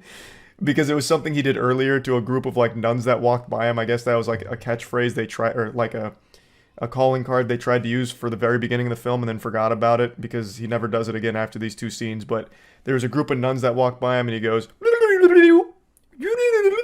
like literally blowing raspberries at them, and they giggle and walk by. So then he does it again after that whole religious legal proceeding. And he drops it after that. But it started fun bad. It was like, oh, this is super silly, but it seems almost self-aware and I'm having fun. But then it totally loses all of that charm. The core part of the movie then unfolds where a family just went through a loss with their father and a woman's husband passing away, and the only thing they have left is this giant estate, this holy ground that they're getting like renovations done to. So there's a ton of workers, and they end up unearthing something unholy. Now, before getting to that, the family is as cookie cutter as it gets. The mom's, strong on her own. She's mentally sound, like she's doing everything she can for her children. They mean the world to her. The daughter is a rebellious teen who, I'm not exaggerating, first thing when she gets in the house is goes up to one of the worker, grabs a cigarette, asks for the light, gets a light with the cigarette, then sits on the balcony over the front porch, and the mom's like, put that cigarette out, what are you doing? And she's like, ugh, and then walks off, storms off, mad at her mom. So this was as cliche as it gets with a teenage girl and teenage angst. And then, of course, she's always listening to, like, loud music and hates her mom. Like, oh, Mom, you're being such a square. Get out of my room, Mom. I'm busy listening to music. So that's her whole character, which means nothing because after, like, 10 minutes, none of this shit matters. But that's her, and then they also have a son, a younger brother. He's like 12 or something, I don't really know. But he's traumatized because he watched their dad die. So it wasn't like some kind of normal passing or anything. It was some kind of car accident that wasn't fully explained, but he ended up getting impaled through the head, and the son sat there and watched it. So he was traumatized from it and refused to talk. Now, after all of this is established over the course of like a 5-minute speed run of getting across the most two-dimensional characters of all time, that child is exploring the house, and he goes into the basement and he sees like this glory hole, and he takes a peek through it, and there's like a door with symbols on it, and it ends up kind of possessing him. It sinks its fangs into him. This is how the demon gets in. He literally comes in through the fucking glory hole in the basement. So the child ends up immediately getting possessed within the first couple of minutes of being there. And then some of the workers go into the basement, and they also notice the glory hole. They're like, oh man, this is absolutely absurd. Is there no decency? Where's the class? So they're peeking through the glory hole, and one of them lights a flare and was going to put the flare through the glory hole, but it ends up turning into a flamethrower and cremating them, which scares off all the other workers. So then all the other workers leave, and then it's just the family left in the house with their child who is now possessed. Everything I've explained right now happens almost instantly. Like, all of this was so quick, there was no build up to any of it, no tension at all. It was done as quickly as possible to get to, like, I guess what they deemed to be the scary parts, with the child having like a demon voice and saying crude, creepy things. But anyway, after the possession, the Vatican gets word about this, and then they send Gabriele out there, like, Gabriele, I've got real scary stuff happening at this location. He's like, I'm on it, chief. Give me my badge and my gun, I'm going in. So Gabriele is then sent there like some kind of fucking religious assassin to take down a demon. And I really thought he was going to roll up in like some kind of Justice League jet, like or something right out of the X-Men where they have like crazy fucking jet. I thought he was going to fly in on some high-tech shit, but then he rolls up in a moped. So he just kind of scoots on in on his moped, shows up to the house in order to start attacking the demon. And the demon, which is possessing the boy, is a real wacko. Like, this guy's a goofball. So before Gabriele gets there, like right before he gets there, the mom notices something's wrong with the child. He's kind of bedridden and he looks pale. And then he starts talking in a not really deep voice, but you know that like goofy voice you'd make as a child growing up, like the like that kind of shit where you like vocal fry yourself and then try and make it deeper. That's the voice, the very cliche horror movie demon voice. And the mom then hugs the child in order to, like, you know, calm him down. And while that's happening, she looks down and it turns out the child is squeezing her titty. And then she's like, oh, goodness gracious. And he's like, you didn't breastfeed me enough, mommy. I shit you not. That is what he says. And she's like, oh God. And she, like, covers herself up even more. And then he starts laughing about, like, squeezing her tit. And then he says, bring me the priest. So they brought in a priest that wasn't Gabriele first. His name was Thomas, and it was a bigger mismatch than when Krillin tried to fight Frieza. Thomas shows up and immediately gets fucking ragdolled by that demon. He gets thrown out of the room, and he's like, good heavens, this is a little much for me. We're gonna need the big guns. So he leaves, and then Gabriele shows up. So then it's the two of them, and they try to tag team the demon in order to, you know, solve this situation. So Gabriele gets in there, and he starts his interrogation, and the demon immediately showcases that he's more powerful than all the other ones Gabriele's seen because he knocks a cross off the wall. Like, I'm so tired of seeing that in horror movies where, like, this really powerful demon can only do, like, a couple of trivial things like blow over a vase or move a chair slightly or throw a bucket of dirt against a wall. It's like, who cares? It's not intimidating. That's fucking embarrassing. But Gabriele's like, oh, jeepers creepers. And then he's like, what's my name? And the demon gets it right. He's like, you're Gabriele Amorth. Then he gets blasted with memories from his past, sins that he hasn't fully forgiven himself for. So there's, like, a moment where he's in a war, and then there's, like, a lady, and then the demon pukes up a bird, and then Gabriele's like, oh, I'm out of here. So then he fucking waddles out of the room, goes up to the other priest, Thomas, and he's like, okay, that guy means business.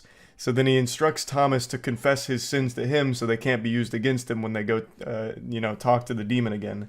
So Thomas is like, all right, it's been 8 months since I went to confession, and he starts to confess his sins. And Gabriele's like, 8 months? Okay, this is going to take too long. He's like, okay, Lord, all of his sins are forgiven. He's very sorry, trust me. So he literally uses a cheat code to forgive his sins on behalf of God, which I thought was, like, almost disrespectful. It's like, what the fuck? Can you do that? Like, are you allowed to do that? Like, do you have the power to just say, like, all of his sins are forgiven without him actually confessing it? I was like, damn, that was weird. He had no interest at all in hearing, like, the sins he was going to confess to. He's just like, yeah, whatever, you're fucking good. Literally just gives him the stamp of approval, and he's like, all right, time to go. And when they get into the room, unsurprisingly, the first thing the demon does is show Thomas his sins that he has clearly not been absolved of. It looks like Gabriele didn't have the authority to do that, so he immediately just gets blasted with his sins, and the demon calls him Panty Sniffer. He says that he fucks the daughters of members of his congregation. And then this makes Thomas very upset that he'd mentioned that. So Thomas goes over to him, the child that's possessed by the demon, and two hands strangles him and shakes him like Homer Simpson strangling Bart. It was so goofy. And Gabriele's like, please, Thomas, no, don't do it. That's what he wants. As the child's like, getting fucking strangled by Thomas. That was a good fucking silly scene. But after that, then the demon laughs and then he targets Gabriele. And he's like, you know what I want to do, Gabriele? I want to fuck you. I want to fuck you so hard that when you start coming, you're going to feel ashamed by the release. I'm not kidding. That was his statement. Like, when asked about his main goal, it was to fuck Gabriele. And not, like, in a literal sense, to fuck Gabriele, at least from the way he was speaking about it. Which was jarring to hear that. It was so weird. It was so fucking weird. And then they start trying to get, like, the religious artifacts out on him, like, the power of Christ compels you type shit. And it's not working. The demon then turns off the lights, which for some reason makes them stop immediately. And I'm kind of just giving you, like, an overall plot summary of everything that happens here, but I want to stress, and I can't stress enough how there is at no point any attempt to even build tension or show you unnerving things or make anything scary. It's like AI generated a script of a horror film without figuring out how to execute on the scares that they're copying from all of the horror films before it. Like, it is so bland. But anyway, after the lights go out, Gabriele and Thomas split up. Gabriele then goes outside and notices that there's a seal of the Vatican on, like, a well. So he ties a rope to the top of the well and then his moped and drives it, and then, which, takes the lid off the well.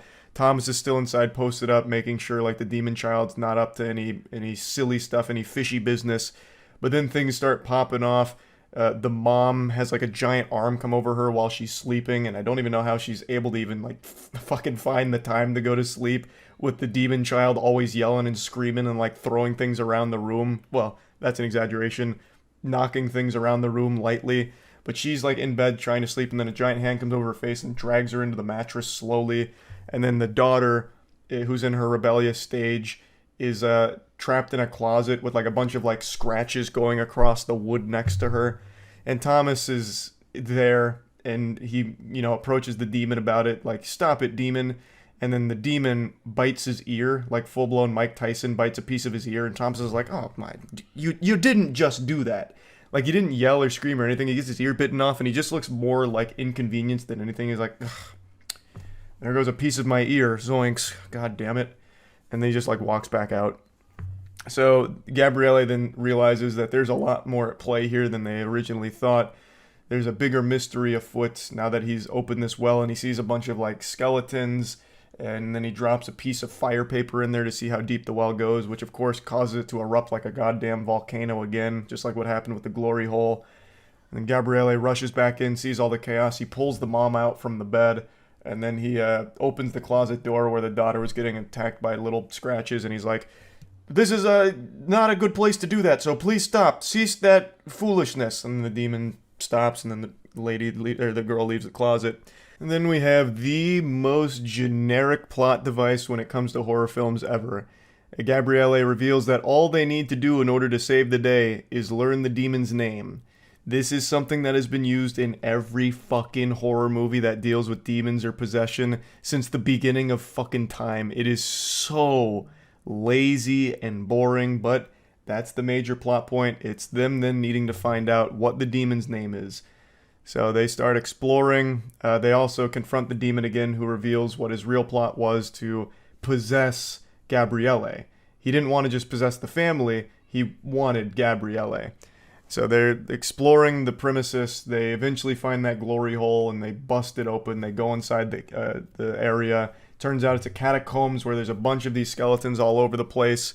And then while this is happening, the like super high tier bishop, like max level bishop that sent Gabriele here in the first place, then starts having a panic attack. He's like, "It's worse than we thought." He read like a letter or something from like a book of reports that they keep getting about the situation. He's like, "Oh my goodness." So he starts freaking out. He's like, "Ah." And then he has like a little mini heart attack. He ends up in the hospital. And as they're exploring the catacombs, they're learning like, wow, this dates back like fucking 400 years ago. Like, this demon's been around for a long time, and the Vatican tried to seal it off and cover it up. And then while that's going on, the priest is laying, like the high bishop is laying in bed, surrounded by some of the priests that were part of like the religious legal proceeding. And then he pulls off his oxygen mask and just pukes up blood on one of them. So I guess he was starting to get like possessed too to some level, or he was really just stressed out about the situation.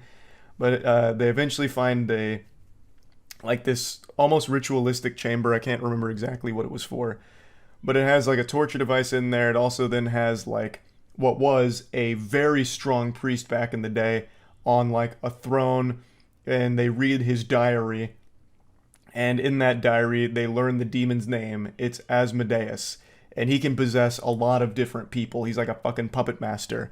And Aaron, I saw this with Aaron as well as Ridley, Eli, and Tiana.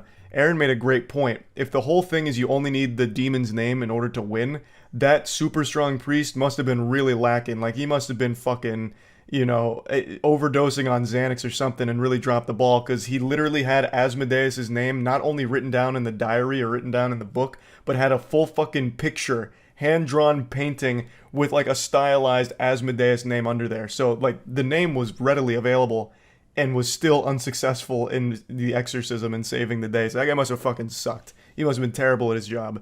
So they learned the demon's name is Asmodeus. As they learn that, one of the other priests that was really mean to Gabriele walks through and sees that the Lord on the crucifix is bleeding a little bit, and he's like, "No!" And then he takes a sabbatical and leaves for some reason. So now they have the demon's name. They then confront the demon. They're trying to like win, but the demon, starts possessing the daughter. He still has the son. He's like writing things on his chest like God isn't here. God is not welcome. No God allowed. This is a demons only club. And he's like, strangling someone with Thomas with his tie. The demon girl that he's now possessed is like slapping the mom around. And then Gabriele, in order to stop the madness, is like, all right, fine, just possess me. So he does. Asmodeus then possesses Gabriele. His plan was to infiltrate the Vatican in order to cause mayhem and wreak havoc. And so he goes downstairs into the throne room and he grabs a giant scepter, and Thomas walks in like the fucking action movie hero. And then he sees the girl that he fucked from the congregation. She's got like her titties out and shit and starts fighting. They get into a fist fight. She's covered in blood. Gabriele is still trying to fight back against Asmodeus, but it's not winning. Thomas then has like this little coin or something that he pushes on the forehead of the girl, which blows her up, literally insta-gibs her like it's Team Fortress 2. And then Gabriele's in like a one-on-one battle with the demon. I also totally forgot a core component here because I'm getting lost in the sauce explaining it. But one of Gabriele's big sins that the demon keeps showing him is a long time ago, there was a lady who they thought was possessed. Gabriele went there and learned it wasn't a possession, it was a mental illness. She was just talking about like sexual abuse, trauma and stuff, and Gabriele's like, I'm not really equipped to handle that. And then she bit the head off of a bird in front of him, and he's like, yeah, this is just mental illness. And then she ends up killing herself right in front of him, and Gabriele feels immense regret for not helping her and working on the mental health side of exorcisms. So that's why he swore to like do that from that point forward, but he never forgave himself. So the demon's showing him that, and then after Thomas blows up that girl, they also, the sound effect they used for the blowing up was fucking fantastic. I'm actually pretty sure it came straight from Counter-Strike after you armed the bomb. It sounded outrageous. So after that, Gabriele is wrestling with that girl, shaking her around, and then Thomas throws him like a powerful religious artifact, and he fucking sticks it on her head, throws her into like this pit of water, and then starts reading the demon's name to it and vanquishing it to hell, and saves the day. Family's safe, demons back in hell, and then we have the ending of the film, which once again brought it back to a silly bad state, where the high bishop that puked blood, I guess, is totally fine now. Maybe that's just something he does when he's stressed out, I guess, but like he wasn't even possessed or anything. He's just like totally fucking fine. The other priest that took a sabbatical gets replaced, and then they bring in Thomas and Gabriele, and they're like, yeah, this was a serious situation, but it's 1 of 200. You've only solved 1 out of 200. There's still 199 more to go. Are you willing to take up the task? Like actual Marvel Avengers, Nick Fury recruiting them level shit. And Thomas is like, let's get to business. And Gabriele reaches back for a handshake and says, let's go to hell. And that's where it ends. Literally setting it up for sequels, like a fucking Men in Black style universe for this, where they're just going to different places and performing exorcisms. So that was the whole film in a nutshell. The reason I wanted to explain all of it is because explaining it makes it sound far more fun shitty than it is. Everything I explained in theory is fun bad, but in execution is fucking awful. I don't really know what the purpose of this movie was, because like I said, it doesn't even really try to be scary or unnerving. It's actually just kind of a genuine waste of time. There are entertaining moments, like I said, there are times where it is goofy, fun, bad, but that's not the overall experience with the film. Like, there were times where we laughed at the silliness, but most of the time it was just sitting there in silence, wasting time watching it. It just didn't do anything in general. Like, it just didn't do anything. It was just kind of a fucking mess of a film where it had, like, DNA of all of the horror films before it, but didn't even bother to execute it in any meaningful way. It didn't even try. Like, it literally feels like they didn't try at all. That just they had some kind of contractual obligation to fulfill, so they just fucking pooped this out as quickly as possible.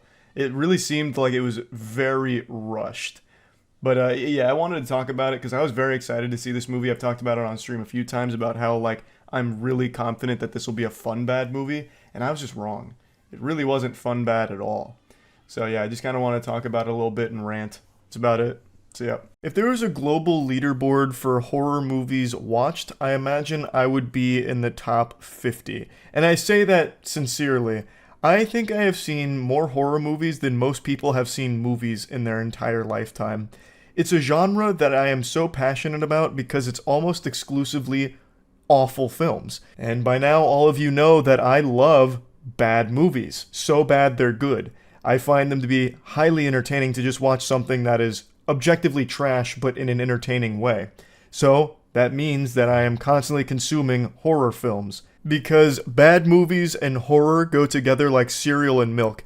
It's almost more impressive just how consistently terrible this genre is. It's just saturated with the worst throwaway garbage imaginable. Just this stinky pile of dog shit for horror films that come out in recent years. Now, it's not all of them. There are some bangers out there. There's some diamonds in the rough for sure. But 99% of horror movies that come out are just not good. And I've seen like 99% of horror movies. So last night I was just going through this big rant about like Blumhouse just pumping out trash, as well as like a couple of horror movies that I really like Hereditary and Martyrs. So it was this mixed bag of just ranting about horror as a genre in general, and I just wanted to show you all of that real quick because I have seen more horror movies than I imagine most people in the world have. Movies you've never even heard of, I have seen. In fact, my least favorite movie of all time is a horror film that I bet zero of you have ever heard of past the times I've mentioned it over the years. It's called Let's Be Evil. And the only thing scary about this film is when you recognize that your time was wasted and you were directly insulted by sitting down to pop this piece of shit on the television screen. It's a movie about nothing, really. Like when Squidward goes to that empty dimension to be all alone, there was more going on in that void than there was throughout the runtime of Let's Be Evil. The plot is supposed to be like these smart kids are in a bunker and then they decide to kill their babysitters, and that's like the scariness of it. But like that barely even really happens in the film. It's actually just these tedious chores that you witness with some kids solving like fucking three-dimensional Rubik's Cubes. It's so lame. It is indescribable how bad this film is. It's not fun bad or anything at all. It is actually one of the most miserable movies you can ever really watch. So, point is, I've seen movies in this genre that no one else has ever even heard of. This went on Netflix in like 2016, and I'm pretty sure it was taken off within the same year because I doubt anyone was watching it. I don't know if it's still there or not, but that would be my guess. If I made this movie, I would be doing everything in my power to scrub its existence from the files. I'd be erasing it like that planet the clones were made on in the Star Wars prequel trilogy. I would be trying to scrub this from the fucking archives. It is that bad. But anyway, let me just go ahead and show you this full rant. Before getting into it though, I do want to just shout out Plague Seeker one more time. This is my newest comic series. Issue 1 just dropped. It is 80 beautiful pages of carnage, a wonderful story, and just the best art you'll ever see in your goddamn life. So Plague Seeker issue 1 is out right now. You can find it at badegg.co. I'll put a link to it in the description. Pick up a copy of this bad boy. Do it for me, huh? L take on Blumhouse? Brother, look at the... What take? They pump out some of the worst movies because it's going to make them money no matter what. Because the budgets are so small. What do you mean? Look at this list of almost nothing but stinkers over the last couple of years, except for, I think it's Black Phone, Five Nights at Freddy's, and they had one more that wasn't absolute abominable dog shit, and I can't recall off the top of my head over the last 3 years. So Imaginary, dog shit. Night Swim, super dog shit. Five Nights at Freddy's, fine. Exorcist Believer, dog shit. Totally Killer, probably 3 people saw that movie, so I'm imagining dog shit. Passenger, dog shit. Insidious Red Door, super dog shit. Unseen, I didn't see that one, so I don't know. There's Something Wrong with the Children, looks like dog shit. Sick, I think I saw that one. Probably dog shit. Also came out in January, so most likely dog shit. Megan, good. Nanny, dog shit. I don't think I saw Soft and Quiet. I didn't see that. Halloween Ends, super dog shit. The Visitor, super dog shit.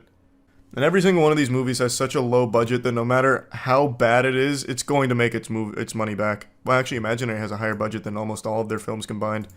Their VFX team went crazy on those awful monster designs, I guess. But it's usually like $1 to $2 million, $2 to $3 million. Jesus Christ. How did Night Swim have a budget of 15 mil? No. What? That movie was shot in 2 locations. That's it. That's gotta be some kind of tax fraud write-off type deal. That is not a $15 million budget movie. They didn't even use VFX, really. I don't know where that money could have even gone. Maybe they're counting in marketing budget, because it wasn't, like, highly marketed. But, I mean, look at the box office. These all make a killing, even though they're legitimately terrible. I don't know why more people don't... I've said this a million times. I don't know why more studios don't do what Blumhouse does. Just make cheap horror movies and pump them out. They will always turn a profit. Always. Go up to their early movies, they're capable of quality. They're capable of quality, absolutely. They fund some really good stuff. Like Invisible Man, I thought was a banger. Megan, I also liked. Like, even in recent times. It's not like they can't make good movies, it's just that they normally don't, because they don't need to. So they don't bother funding something that's going to be expensive and somewhat of a gamble. Jesus Christ, even Truth or Dare. Even Truth or Dare. The $3 million budget, $95 million box office. Oh my god, even Truth or Dare. That's crazy. See, like, they don't miss. They can't miss. These things are so fucking cheap, and yet they always can turn such a huge profit for no reason. Oh my god, even Unfriended. Unfriended. $1 million budget, $16 million box office. This would be a box office disaster for every other studio in the world except Blumhouse. This is a 16x return on investment. I don't know why more studios don't do it. I'll never understand why more studios don't do it. Oh my god, Ouija Origin of Evil. Fuck, this movie was terrible. $81 million box office. They can't not make oodles of cash. No, I still haven't seen Sinister. That's one of those movies I want to watch. I've heard nothing but good things about Sinister, but I've never seen it. Apparently the sequel's terrible, but I've never seen the first one, and everyone praises it. So I want to watch it. I just can't imagine this movie, like, actually being scary. There's only, like, 2 movies I've ever seen that I would actually consider, like, unnerving to me, to the point where, like, I was like, damn, that was a pretty startling experience. Hereditary, which I think is the best modern horror movie up until the last 10 minutes where it just becomes generic horror schlock, and Martyrs, which I just mentioned. I don't even know if I can type this in on YouTube and have it be terms of service compliant, because this movie is so extreme. This movie, I legitimately think, is one of the most disturbing films ever made. Elvis the Alien made the video on it, and he covers it. And he doesn't even quite capture everything about it that makes it so powerful. It's a French film, right? Yeah, so it's part of a genre called extreme new age French, or extreme... Fuck, what the... It's been a while since I've gone over Martyrs. But it's like extreme French something is the category. And it is haunting. Like, it's not a movie that's just shock for the sake of shock like some of that dog shit, like, Serbian film. This is a movie that has such a deeply profound story with incredible acting and, like, a really thought-provoking message to it. Like I mentioned, it's a movie that I still actively think about from time to time. It was a lot. Like, at first I didn't quite grasp it, I guess, fully when I watched it, but the more that I, like, sat on it, the more I was like, damn, wait a minute. It's so hard to watch. It is legitimately hard to watch, yeah. Martyrs is the best movie that I don't recommend to people. Yeah, I could never in good faith recommend this to anybody, because it is a lot. Is it scary? Like, horrific. There's no jump scares, or, well, actually there's like 2 jump scares, but it's not that kind of horror. It's like a very psychological, very hard to look at kind of horror. It's disturbing, and it's known mainly for its gore. It was weak sauce, to be honest. Now Imaginary is this has got nothing on Imaginary. You're so fucking right. Yeah. Have you seen The Autopsy of Jane Doe? Super creepy. I think I saw that one a while ago. Is that the one from 2016? 2017? Had a lot of hype online.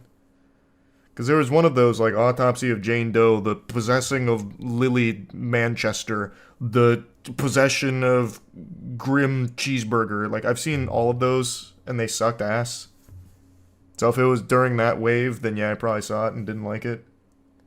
This was during that exact wave I was talking about, like the taking of Deborah Logan, fucking The Haunting of Sally Bacon Ranch. Like, it was like all of these movies were pretty much the fucking same thing. Another like classic that I haven't seen outside of Sinister is It Follows. I never saw that one. And yeah, we already went over the Pooniverse. We were just talking about that a little bit ago. Barbarian was pretty good. I like Barbarian. Thanks for your sub, Snowman. Have you ever done a horror movie tier list? It might be a fun stream idea. That is a pretty good stream idea, actually. I'm going to write that down. That's not a bad idea at all.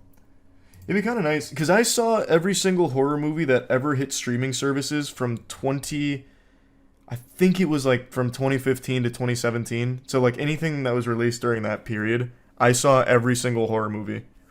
So I've got a catalog of some of the dumbest shit none of you have ever heard of. So that's a pretty good idea. Maybe I will do that. Martyrs is torture porn? It's not, though. That is kind of what it became known for like all the gore and stuff, but it is a movie that has an incredibly unnerving and deep message and concept.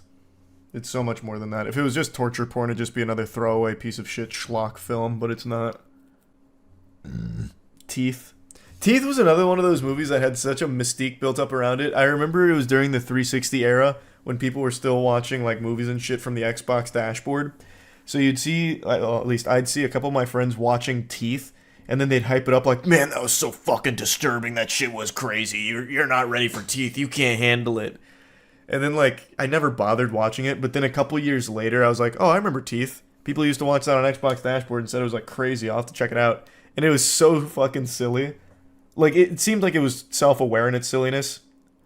And then there's like the gynecologist who's like, Vagina denta! Vagina denta! It was a very cool movie. And then it set itself up for like a sequel I don't think ever came. Where she was going to be some kind of vigilante superhero biting wieners off with her vagina teeth. Missed opportunity. It's not too late. They can bring the vagina teeth girl into the Pooniverse. She can fight Winnie the Pooh and Piglet by biting their cocks off. This is a super weird segue, but when I was taking a shit, I was closing some old tabs, and sometimes what I do is I write down things that I don't want to forget. And this is an older note, but I recognized I never talked about it. I went to a strip club like a little while back, and there was a stripper there who, like, during her performance, like, stopped everything, like, stopped all movement around her, like the other dancers, and grabbed one of the dollar bills, and I was like, oh, she's about to do, like, some kind of cool magic trick. And then she got to the middle of the floor, put her legs over her head, put the dollar bill on her vagina, and shot it out like a rail gun with an air blast. She was like airbending it with, with her pussy. So I wrote down in my tabs, stripper dollar air blast, to remind myself of that, because I wanted to talk about it, because I was so fucking impressed with it. I was like, Jesus, the distance on that. And then she went for like round 2 on it, and I was like, fuck, Jesus, she's got a cannon.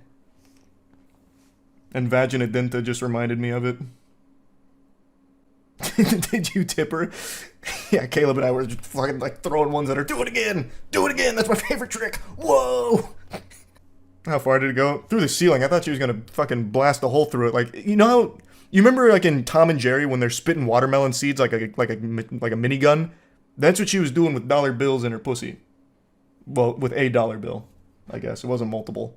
Though I guess if she had like started stuffing them, she may have been able to. I think I can do the same thing with my butthole. Not without shitting. I don't think so. It takes so much force and strain, you'd absolutely just poop. That's talent, brother. Yeah, I saw Night Swim tonight. We'll talk about it. I don't think there's a single human being on this planet that saw the trailer for Night Swim and said, that looks good.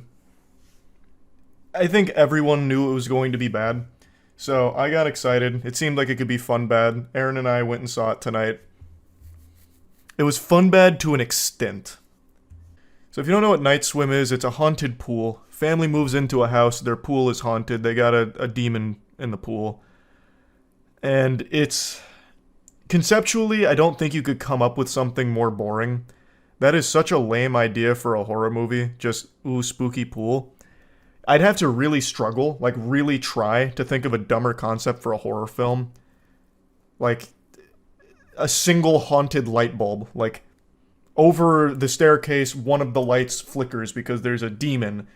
A lady fell down the stairs and died, and now she haunts the light because it was too dark to see, and now she can flick it on and off from time to time. That's basically the same fucking concept as this movie, in terms of how scary it is. It doesn't even really try. There's like 3 jump scares in the film, but they don't even bother setting up tension. They just make a loud noise 3 times and call it a day. It's so fucking boring. Does anyone care about spoilers? I don't know how many of you are planning on going to see Night Swim tomorrow. Just gotta hop in the car right now, scoot in sideways to check this puppy out. Don't want to ruin it for you, but it looks like most of chat is saying no. So, right away, we knew this was going to be special. We saw it in Dolby, which is basically like seeing it in IMAX, but with comfier chairs. It almost felt sacrilegious to even put Night Swim in the Dolby Theater, the auditorium, because, man, it was something special. Aaron and I both love bad movies, so we both came to the conclusion that if we're going to see poop, we want it to stink. So we bought paid the extra price for Dolby to experience it. And I went in first, and I was like 15 minutes late, but usually that's fine because there's about 20 minutes of previews for most movies. This movie started instantly.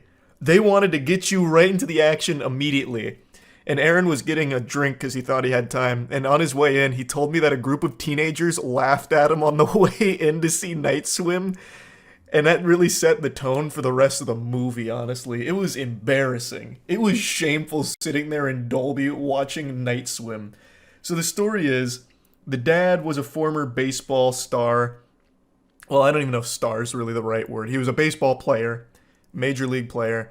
He then came down with an illness, and the family relocates to this house that has this really nice pool. It's a really cool swimming pool, and they're super happy, and they get obsessed with the pool.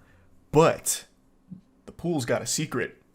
It's got magic water, and the magic water is haunted by a fat guy. I'm not kidding. Like, that's the scare. The water has a fat, sloppy monster, and it's just a fat man that sometimes pop out, and he goes, and the reason he's there is because that pool was once a spring, a magic spring that can grant a wish, but it comes at the cost of needing a sacrifice. So you're led to believe that like seaweed monster guy is one of the people that was sacrificed, or basically he's kind of like the incarnation of the pool's evil. And so the dad is swimming in the pool and his illness is getting better, but his family starts seeing the fat guy. He's like in the drain one time, like the scene out of It, which you see in this trailer. And he's like the weakest monster ever. Like legitimately the weakest monster ever. This isn't even him, this is somebody else that came in for a single scene and never was saw again. Hold on. Wasn't it in the trailer where the kid sticks his hand in the drain? Because they borrowed that shot for shot out of It and did it significantly worse. And also, every single scare in the movie seems to be in the trailer. In everything it tries to do. And it doesn't even really try, to be fair. But yeah, it grants wishes, the dad starts feeling better, and he's kind of a douchebag. So his son wants to be a baseball star like him, and the dad wants his son to like bask in his glory, so he takes him to like baseball practice, and he's trying to teach his son to hit, and his son gets a hit and he's so proud, and he's like, "That's a great hit, son, but don't worry, we'll work on it, because it could be better." And then the dad's like, "Let me show you how it's done." So he steps up to bat at the practice with these 8-year-olds, and he's like going through it. He's like, "This is my moment. This is my fucking glory." And he fucking cranks a heater. And he hits a home run. And then he comes home and immediately starts relaxing in the pool again, which, again, summons the demon to his family. I guess he doesn't know that, but it doesn't matter. Because it's still so fucking silly how they wrote this guy. You're supposed to care about him, but he's just kind of an asshole. So one of the kids ends up getting his home run ball and asks him to sign it. And he's so proud, he signs the ball, and he's like, "Hold on to that. It's going to be worth a lot of money one day." Because he believes the pool's going to get him back into baseball shape or whatever. I don't even know why I'm so fixated on this, because it's not important. Really, none of the story is. Pool just summons a couple of dead people occasionally and they go boo. It sucks. Movie fucking sucks. I don't even know how to really talk about it without just describing all of the worst scenes.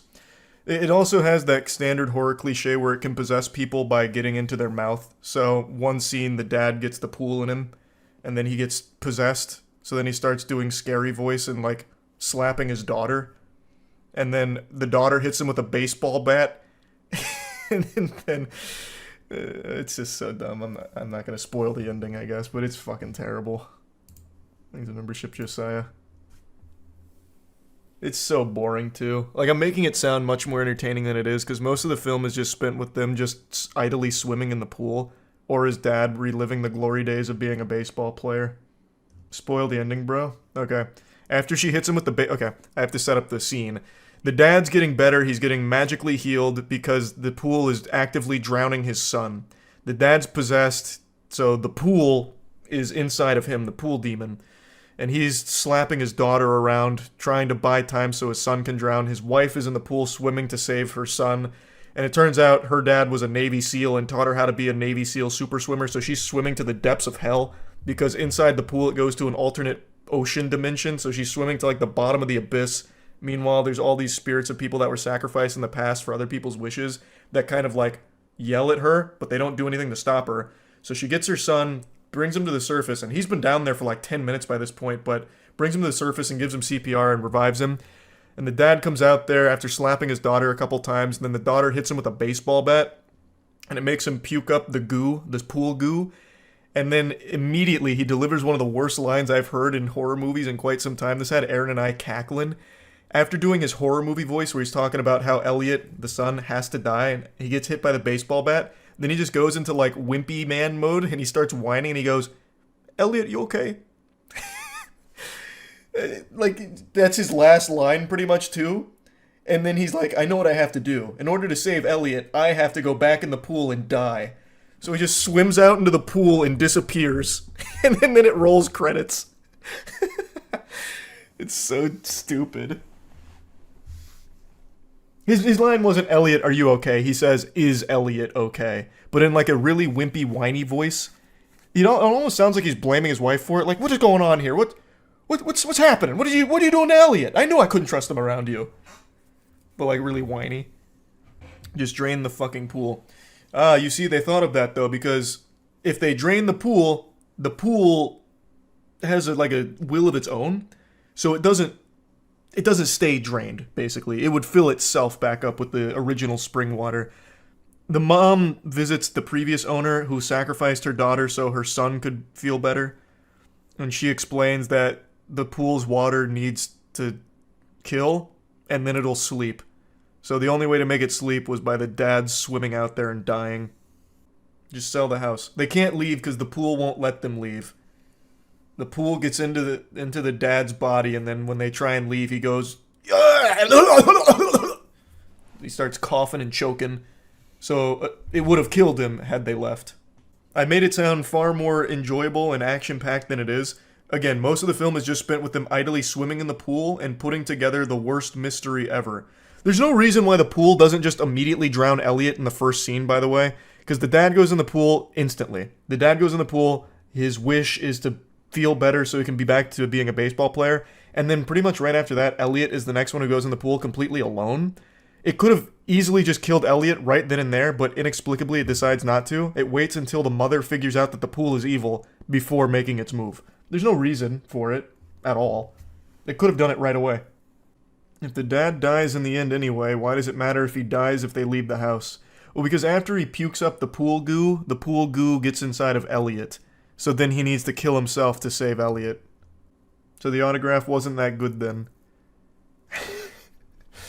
No, the autograph won't be worth anything in universe. Also, the scene after he signs that baseball... Man, I'm getting into like the more useless scenes, but they're just so bad I can't help but talk about them. So he's not like outwardly disappointed that his son Elliot isn't as good at baseball as he is, but when he goes to practice to show off, the coach's son is really good. And he like fist bumps the coach's kid, and Elliot's clearly a little jealous, and then they throw a pool party at their house, and for some reason, the dad, Elliot, his dad, the main character, well, I guess he's not really the main character, but the baseball player, he starts talking to the coach's son as if it's his new son. Like, he basically adopts him. So he points at one of the other dads in the pool with a kid, playing chicken, and he goes, hey, I don't remember his name. Hey, Junior, you think we could take them in a game of chicken? He calls him Steroid Shrek. He says, do you think we could take Steroid Shrek? And then he's like, yeah, we can take him. And it's like, why are you playing chicken with a kid that's not even yours? Elliot would love some father-son time, but instead, you're with the coach's son. So he straps the coach's son to his shoulder, they play chicken, and then he goes into the deep end of the pool, he starts drowning, and then the pool goo gets in his body, this is how it infiltrates him, and then he tries to kill the child by grabbing onto his legs during chicken and drowning him. It's so stupid, it's so fucking stupid. It's a horrible scene. And then, like, the coach's dad jumps in, he's like, what the fuck are you doing, Ray? Ray, what are you doing? Let go of my son, you're drowning him. Ray, stop it. You didn't appreciate the movie? It's a metaphor, peasant. Yeah, it's a metaphor for don't swim, I guess. Oh, God, you just reminded me, in the very beginning of the movie, there's a pool guy who comes out because Ray cuts himself in the pool, and he's like, this is a weird one. So he calls out a pool guy to get the job done, and he's a real character. He's so quirky. He comes out, and he starts leaning on the diving board, and he goes, pools. It's weird, right? This one's got like a natural spring attached to it. Never seen one in person. Isn't it interesting how we evolved from water, yet there's something deep inside of us that makes us afraid to go back. Maybe that's why we're so obsessed with taming water. And that's his whole statement, then he leaves. Never to be seen again. It's like the worst line ever written to be profound. So maybe the whole movie is a metaphor, perhaps. This is just the annual Blumhouse super stinker. I mean, it's January. I can't imagine a horror movie coming out the rest of the year that's worse than this. I don't think it's possible. Because again, it doesn't really have anything scary about it. It's very, very lame. Like, super, super lame. I know it's fuck you, it's January, but even still, this one's pretty awful even by that standard. Who the hell made this movie and what was the budget? The budget was probably like $2 million, and who made it is actually James Wan was one of the producers. Night Swim box office prediction, will it flop or succeed? My money's on succeed because it's a low budget. It's definitely less than 15 million. They're just speculating. It's 100% less than that. It's like the director went for a record in how many eyes they could roll. I don't think your eyes wouldn't even roll. You'd just be falling asleep. It's just bad. It's just not very good. There's fun bad moments, sure, but overall it's just kind of uninteresting. But yeah, that's the Night Swim review. Trash. But which everyone knew it was going to be. That's not shocking, but it's very, very bad. Worse than I expected it to be, for sure. What would I give Night Swim on the moist meter? Probably comfortably a 15%, I would say. I think 15% for a Night Swim's fair. Yeah, I saw this movie last night. I'm sure almost none of you had any interest in seeing this, but I still have to rant about it anyway. It's not a horror movie per se, but I think it kind of billed itself as one, so I went into it expecting it to be one, and I think most people are under the impression. It's one of the sillier films of the year. I don't think it's worse than Tarot. I don't think it's worse than The Strangers. But man, this was still so bad. And what's really cute is that it actually has the old lady from Tarot. So she now has an incredibly stacked 2024, where she has now been in 2 unbelievably atrocious stinkers. And that's kind of admirable. And she plays the exact same character in this movie as she did in Tarot for the most part. The premise is cool. So I actually like the premise. The premise is basically Dakota Fanning, she finds herself in the forest after a pet delivery gone wrong. And she stumbles upon this weird building with these 3 strangers in there. And every night, they have to lock themselves in, and they get watched by mysterious entities on the outside that they can't see, they can only hear. And it lends itself well to some kind of cool mystery. But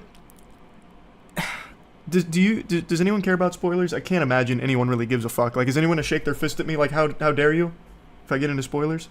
Okay, most people are saying no, they don't care about spoilers. If you care about spoilers, my apologies. You can write a strongly worded letter to the manager. So, the film has a cool premise. And about halfway through the movie, probably not even halfway through the movie, they kind of just immediately show their whole ass and they tell you what the Watchers are. And you get to see the Watchers, and they're basically just like these generic tall slender men. And it turns out they're fairies. Like evil fairies.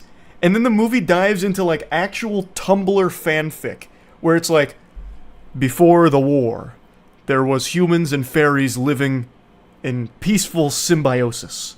We coexisted with the fairies together, but we feared their shape-shifting abilities, how they could become us. So we ripped off their wings and we forced them underground and we locked them under a stone. And now, they can't leave this forest because we asked them not to, basically.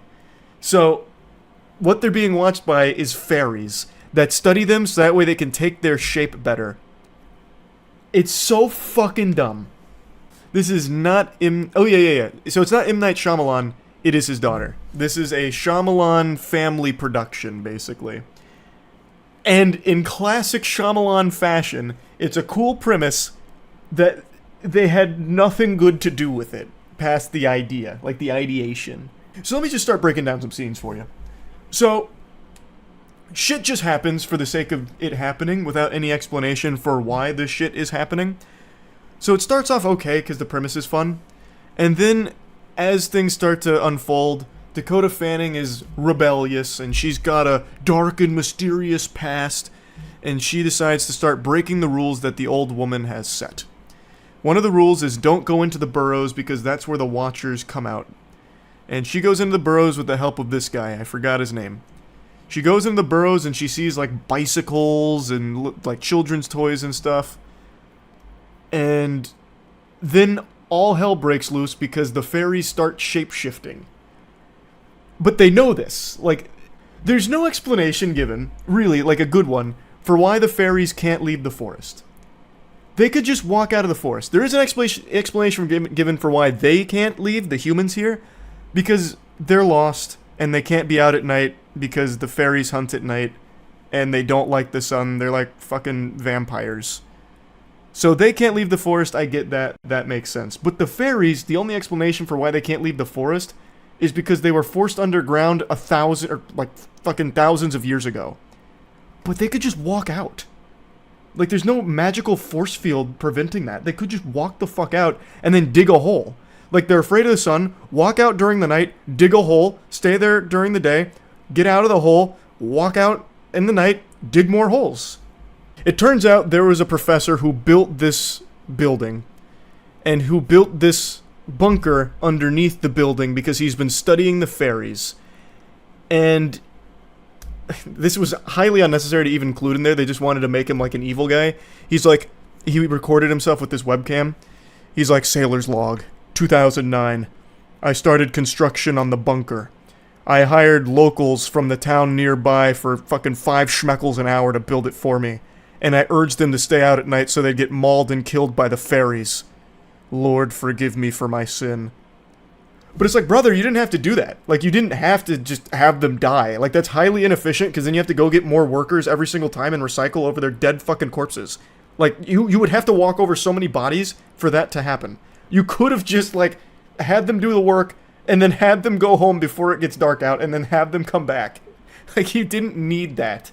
But it's things like that. Eventually he catches a fairy, and he's, like, training it like a pet. So they're watching these videos of him training the fairy, like learning from the fairy, and then randomly in his last entry he's like, I've got to kill it. I've got no choice. I'm going to take it behind the barn and I'm going to fucking shoot it in the heart. And then I'm going to shoot myself. For no fucking reason. It's like he's spent like 100 days with this fairy in a cage, and then he's just like, you know what, I'm tired of playing with this toy. I'm going to kill it and then kill myself. So he does. Or so you think. So it turns out that fairy was actually a half fairy. Because thousands of years ago, fairies and humans used to fuck. And what happened is, they gave birth to halflings that live amongst us in secret. And that fairy that he captured was a halfling. One that could walk in the day. They called her the Daywalker. Her real name that she said was Arinthabuna or something. Rancor, Balrog, I don't remember. Something like that. But all this is just like getting vomited at you all at once towards the end of the movie. It's just like an overwhelming amount of just nonsense. Anyway, the professor eventually in one of the recordings says, "Hey, I left the boat over there. You can just like go this direction, get on the boat and leave if you want." So they do. And while they're going there, keep in mind, they're fully aware that all of the fairies can change their shape into human beings. This fucking goober here, this absolute imbecile, as they're running towards the boat, he hears one of their friends in the forest and, like, struggling. He's like, "John, help!" I think his name is John. He's like, "John, I need help. Please, please." And he's like, I'm coming. So he grabs the guy, and turns out it's not John.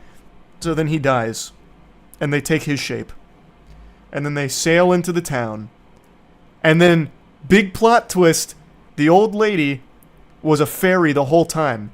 She was the halfling the professor kept as a pet. Because it turns out the professor had a wife, and the wife died. And the professor tried to train a halfling, or tried to train a fairy to shapeshift into his wife so he could keep fucking her. And that's who this is the whole time. It was a fairy. So, like, his whole thing was like, their shapeshifting abilities can bring anyone back from the dead. Which they can't. It's not resurrecting the dead. It's literally just cosplaying as the dead. It's LARPing as a dead person. So him having this galaxy brain scheme of bringing his wife back never had any water to it, like no salt, because his wife is still dead. You're then just... You have a puppet of your wife. That's it. At that point, just get a doll, right? Like, it's stupid. His plan is stupid from the beginning.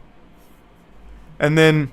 she's mad because fairies hate humans because of what they did, which is why the Watchers watch them and, like, kill them if they break the rules. They study them and then kill them because they're mad. 1,000 years worth of bad blood and a grudge. But when old lady is confronted by Dakota Fanning in the climactic final battle, Dakota Fanning's like, "I know what it's like to not feel like you belong." Because it turns out her dark and mysterious past is she got her mom killed because they were on a road trip.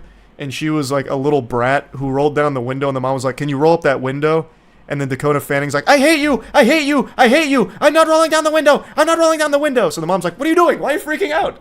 And she's like, "I'm gonna roll up the window myself." So the mom starts rolling up the window, and Dakota Fanning's character puts her fingers out the window and gets them crushed. And she's like, "Ah!" And then the mom's like, "What happened?" And then she crashes into a car and dies. So she carries that guilt with her the entire time. And she, like, trauma dumps that towards the end. So then the halfling gets all of that information, and Dakota Fanning's like, "The professor never told you? You're half human." And she's like, No, I can't be! I'm so conflicted!" And then she's like suffering from the revelation that she's half human, half fairy, and then her wings pop out of her butt, and then she flies away, and now she's looking for more halflings. It's pretty fucking bad. It's pretty bad. But it's not nearly as bad as some of the other trash this year. But I like, there was multiple times where I did this, like I gestured this emote, because they were just making things up out of nowhere with no real payoff or build up to it. They're just like, "Oh yeah, end this. Oh yeah, end this," because I said so. Should watch a bad movie in the sub Discord with everyone. That's kind of a fire idea. But yeah, I just wanted to share that because I saw this last night. I just had to relay the information. No, I really think the Shyamalan family has great ideas. This is a cool premise for a movie. What they need, what the Shyamalan family desperately needs, is somebody to flesh out their premise better than they can. That's what they need.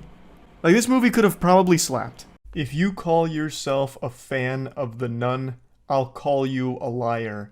Find me one person in the world who actually thinks The Nun is a good horror movie, and I'll find you a deceiver, a teller of fibs. I just don't think it's possible that there is anyone out there on this entire space rock that thinks The Nun was an actually good movie. Now, I'm sure there are plenty of arguments you can make that it's an entertaining one, like a fun, bad, enjoyable movie. I would agree with you there to a certain extent. But anyone that would actually think that the movie was good enough to deserve a sequel, I just can't imagine that being the case. I don't think there's a such thing as fans of The Nun. There's probably more fans of eating paint chips than that movie. and yet somehow the Hollywood soulless suits, these zombie husks that control the pipeline of big budget movies, deemed this franchise worth a new entry. So we got The Nun 2 somehow. I just came back from watching it because I'm a sucker for bad horror films, and I thought maybe this one stood a better chance of being fun bad than the previous one, which I wasn't a huge enjoyer of, even as a so bad it's good flick. I gave that puppy a 25% on the moist meter, so the sequel had some big shoes to fill. And unfortunately, the only thing that was filled was my water when I finished drinking all of it to keep myself awake. Every single scene in this film, except for maybe one or two, is a scene that they have literally used 1,000 times by now. In their own franchise, in the Conjuring movies, in the Annabelle movies, every scene in The Nun 2, I'm pretty sure is copy and pasted with a different skin for this film. They're not even trying.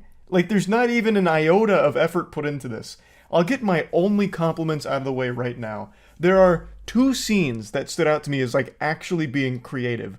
And one of them was about the main character, Irene, whom you'll remember from the first film, having visions. And the visions in this film work like Genjutsu in Naruto. So fucking Itachi here traps her in a Genjutsu, and she's seeing the nun on a billboard. There's crows flying by. It's actually very much like Itachi. Maybe that's who the demon is. And so she's looking at this board that has all of these magazines on it. Wind blows in, it starts flipping the magazines around, and the magazines flip to a bunch of different pages that eventually form something that resembles the nun. And then she jolts her arm out and strangles Irene. And it was pretty cool. I was like, that's very interesting. And the jump scare was pretty effective. Not that jump scares are something to be proud of per se, but if you're going to do them, at least do them well. You know, a jump scare is basically just like a quick, loud noise in the middle of quiet in order to trigger that brief little startle sensation, because our caveman brains are hardwired that way. It's the best comparison, and the one that always gets made, is a comedian going out into the crowd and tickling someone and calling it good comedy. It's just cheap for horror films, but if you're going to include jump scares, make sure that they're done well. And that one was executed decently. And then the only other scene that I thought was cool was actually the very first scene. It's in a big church, and then it ends with someone getting lit on fire. So the priest just gets cremated after encountering the nun. And it was very, well done. That whole sequence leading up to that, I actually thought was kind of a banger. And then it never reaches that level of quality again. It's like they put all of their effort into the intro, and then that one scene with the magazines, and nowhere else. Now that I've got all the compliments out of the way, let's go ahead and dive into the rest. I am super tired of every single story in mainstream horror films being the exact same fucking thing. I'm gonna get into spoilers. I don't think anyone cares about the narrative of The Nun 2. This isn't exactly something that people are going to for a deep, intricate lore, I don't think. It does loosely tie into the Conjuring universe, but only because there's a post-credit scene that works like the Avengers, where the Warrens get a phone call and he's like, "How can I help you?" "I'm on it." That's the only tie-in. Other than that, there is nothing here that even connects it. So anyway, the film's narrative is the exact same plot to about 5,000 other horror films. Almost to a T. I'm confident now that these are being written by AI, because it's just taking the same DNA of everything else and doing nothing different with it, not even a unique spin. And like all other horror movies that have come before it, if you stop and think about the plot to this for even just 2 seconds, the entire movie falls apart. Let me explain how that works in this film. So, the first scene that I mentioned, the one that I like, the nun lights that priest on fire, literally just burns him alive with no effort at all. And then never does it again. Falls into the same tropey horror garbage where once the demon is doing what they want to do, all of a sudden the extent of its power is opening and closing doors, or making a scary face appear to spook somebody, or moving some chairs around, or something like that. It becomes so weak, even though at the very beginning of this film, which in real world time of the movie, well, that's the opposite of real world time, in movie time was only a month ago, we saw it light someone on fire effortlessly. And now all of a sudden, all it can do is lightly push things around. It has about as much force as a light breeze in the summertime wind. Like, how? Like, what could have easily happened is the demon goes to the place it wants to go, lights everybody on fire, kills them instantly, and then gets what it wants. And what does it want? It wants an ancient artifact. So, the demon was able to find where the ancient artifact was, and it infiltrates a school. And at the school, it starts scaring kids. For no reason, really. Just starts startling children. And nothing else. And before doing that, it had actually just snapped the neck of a woman who gave a delivery to where the demon was staying. So the demon is still perfectly capable of killing people, yet for some reason when it comes to that school, with the main objective in that school, it decides not to kill anyone. Why? It easily can. It just demonstrated that multiple times, and now all of a sudden it's a pacifist? It just doesn't make any sense. There's no explanation for why the demon doesn't just kill everyone at that school and then get the artifact, because it knows it's there. It could just get it once everyone's gone. The only argument I can see for why it wouldn't want to do that is it doesn't know exactly where that artifact is, so it's trying to lead people on a wild goose chase to accidentally locate it. But I think that's kind of a weak theory, and it's one I'm just making up to try and justify bad writing here. But let's assume that is the reason. It's still fucking stupid, because if no one's around, there's no one to foil their plans. In every single horror movie, it seems like the bad entity, the bad thing, is always more than willing to just let everyone in the film stop it. Like, it wants to be stopped. It has a humiliation fetish, and it wants to be beaten for some reason. Because it just lets everyone solve the mystery and do the only thing that can defeat it. In fact, sometimes it just leads them to the thing that can beat it. For no reason. Like, why? Why? So, the demon is at the school now. It's incognito, and Irene from the first film, as well as a new character, are working together to try and track down the demon because the Vatican has been alerted to its presence, that it's back. It wasn't actually defeated in the previous film. The Vatican in this movie works like the Men in Black. They have, like, this really deep network of, like, intel and operatives that keep everyone up to date on demon activity. So they get the scoop, they figure out what the demon wants and where it is, and they go to the place. I'm just really speedrunning through all of this because most of the film is spent with just really lame, cheap jump scares and a complete absence of suspense or any real reason for what's unfolding. It's just the demon goofing around, scaring children at a school. That's it. So the good guys get to the school, they confront the demon directly, and the demon, for some reason, just starts walking off after they figure out what it's there for. And keep in mind, this demon has shown that it can basically teleport and be anywhere it wants. But at the end of the film, all of a sudden, all it can do is walk, or jog a little bit very slowly. Which is another trope in horror films, where for the entire movie the demon can be everywhere, and now all of a sudden at the end all it can do is walk at the speed of like an 85-year-old woman.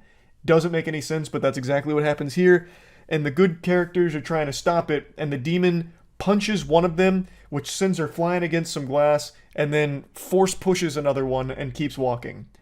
Why not just kill them? The demon has superhuman strength. That punch sent her flying. Could have easily killed her, finished the job. Like, there was no reason the demon wouldn't do that. And the force push, again, could have easily just killed her instead. But makes the decision not to. They catch up to the demon after getting pushed away. They all together get the artifact, and it's a big struggle between the demon and the humans. Even though I don't know how that can even be a contest, because the demon has superpowers. It could just push them away. But it scarcely uses that, and when it does, it's like a very light push.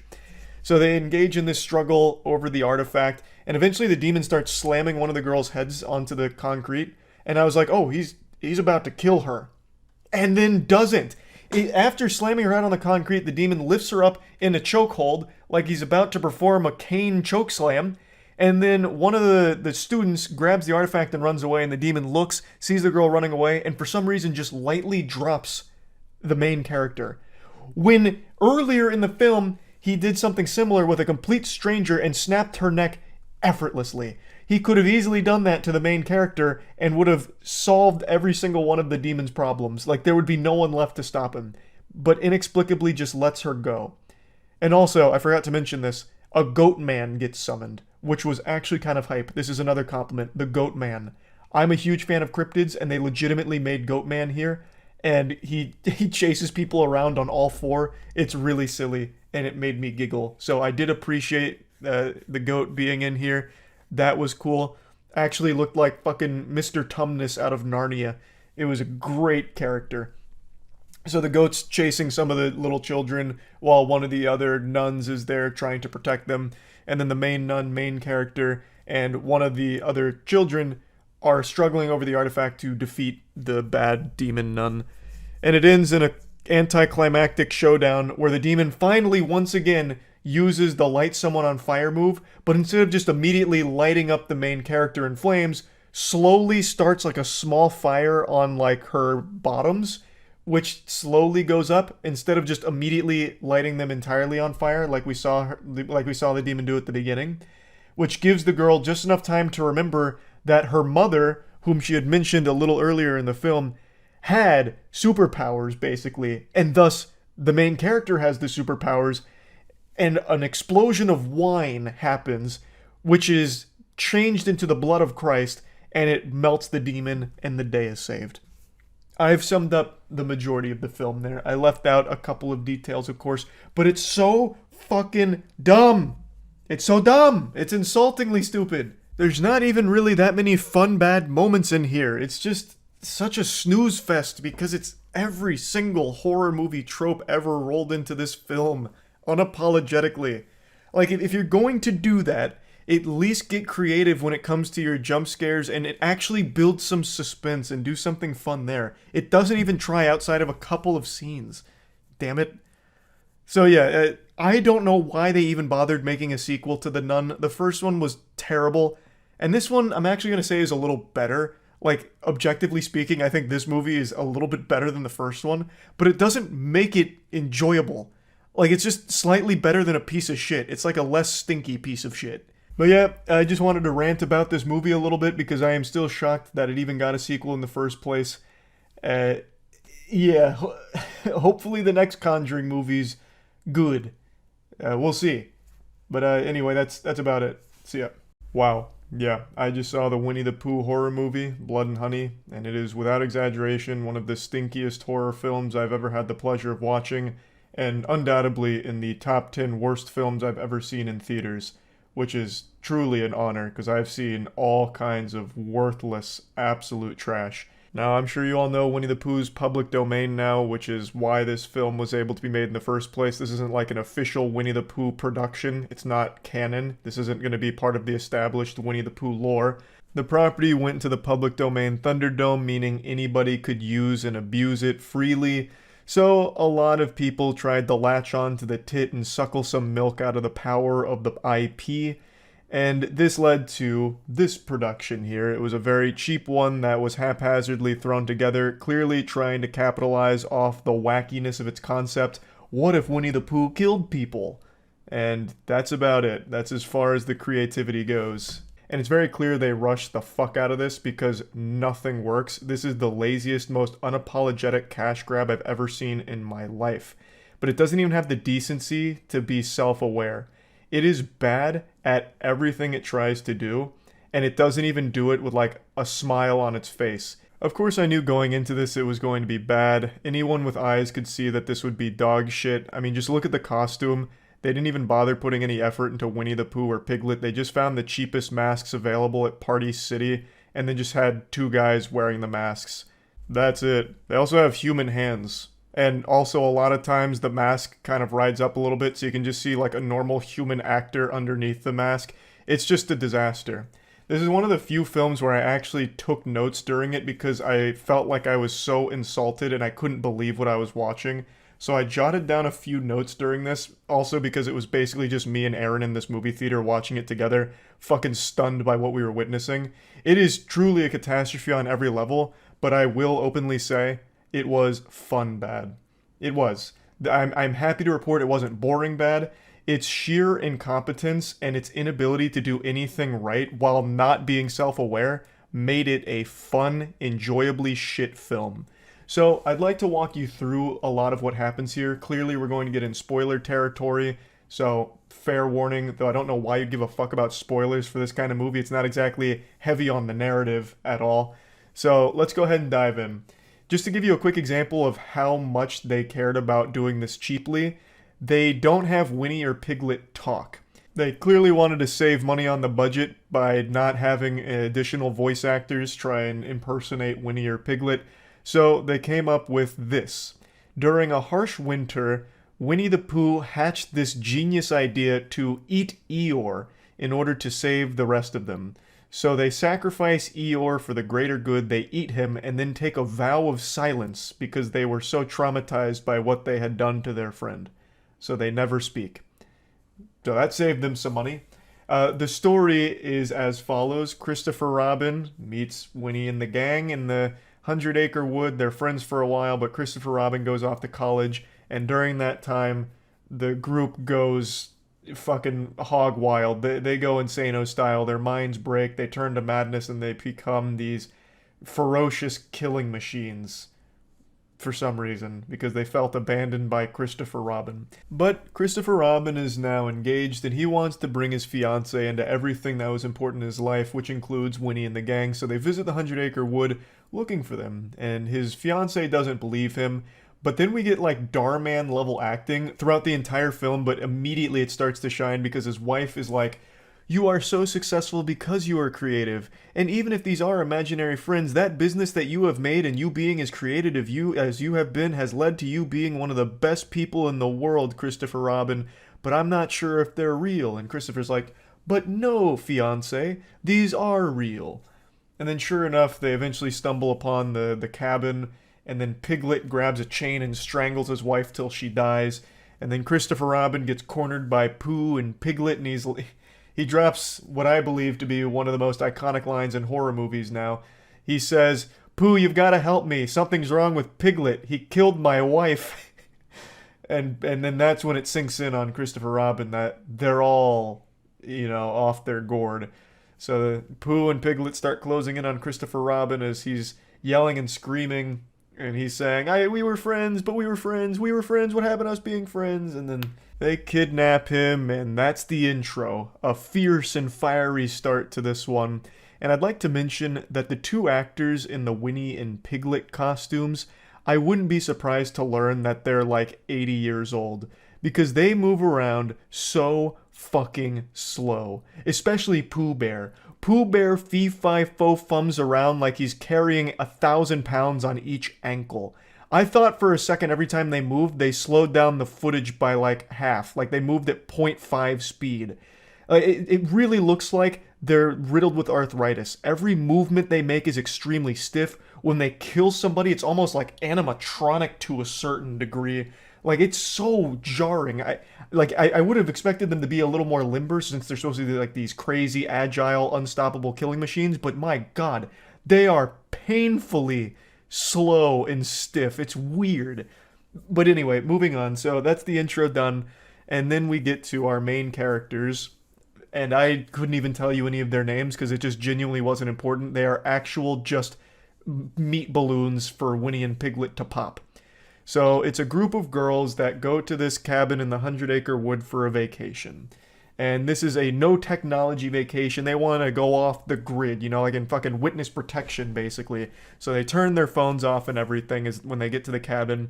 But unfortunately, one of their friends was a little late, so when she was calling them to ask for directions, they didn't answer. So she pulled over outside, like next to the cabin a little far down the road, and was trying to get them to answer. And as she's calling, Pooh Bear spots her. And this is very bad because Pooh Bear's got a taste for blood and he's gluttonous. So Pooh Bear starts chasing her down like this. The girl's screaming. She eventually makes it to some kind of like warehouse and takes cover underneath a wood chipper. You can see where this is going. As she's hiding, Pooh happens to find her. And I shit you not, I swear this is going to sound like I'm making up, but I'm not. Pooh grabs her and then rips her shirt off. And then her tits are flopping all over the place for a minute, and Pooh's like moving her around so her tits kind of jiggle. and then he starts slamming her head against the wood chipper till she dies, and then he puts her in the wood chipper to make a blood sundae out of. So it's shooting all of her blood and guts out of the wood chipper, and that's it. I don't understand what the point was in Pooh Bear stripping her nude, basically. Well, I guess not fully nude, making her topless. I don't really get it. I thought this was going to be like some kind of narrative plot point where like he sees her tits and his eyes just go like awooga or something to indicate that he's like a pervert, like truly just the most, reprehensible menace of all time. But it played no role in anything because Pooh doesn't talk, he has no emotion, he has no real character, he just kills. So what the fuck was a point in just like having her tits all over the place for like 20 seconds? And that's another thing. All of these kills, the directors confused tension with just general time and dead silence and dead space. So when she's hiding, it is painfully long of her just sitting there and Pooh's feet by the door. It'll go on for like 45 seconds of nothing happening. It's not building tension, it's just overstaying its welcome, and it's just dead space. It's fucking worthless. And that's for every single kill. The director really just thought like holding a still frame of something in the background is building tension, and it's just not. It was just really mind-numbingly boring, and it really lasted a long time. Like in the intro, when Christopher Robin was saying, but we were friends, and Piglet and Pooh were coming in, that scene was probably about 2 minutes of them standing there, slowly getting closer, as Christopher Robin repeated the same 5 lines over and over again, like it was an NPC malfunctioning in a video game. It was painful how long those scenes would drag. But anyway, moving on, so that girl got thrown in the wood chipper. Back at the cabin, one of the girls is an Instagram model, so she's in her downtime playing music in a hot tub, and while Pooh Bear is dispensing of like this corpse, this skeleton of one of their victims, he hears the music, so he looks around, and then he sees the hot tub. So as she's taking Instagram pictures, you can see Pooh in the background, and the girl notices that too, and she's like, oh, what the fuck is this? That's a weird looking creature back there. So then she turns around, literally knows Pooh is there and knows that it's some kind of fucked up abomination back there, and she's like, I know you're there, but you're not gonna ruin my vacation, or what was the line? You're not gonna ruin my hot tub or something? I don't know, it was a terrible line, but she recognizes that there is a complete stranger in these fucking woods, this giant fucking animal recognizes that, and then just says, you're not gonna ruin my time, so she gets back in the hot tub, where she gets chloroformed by Piglet and Pooh Bear.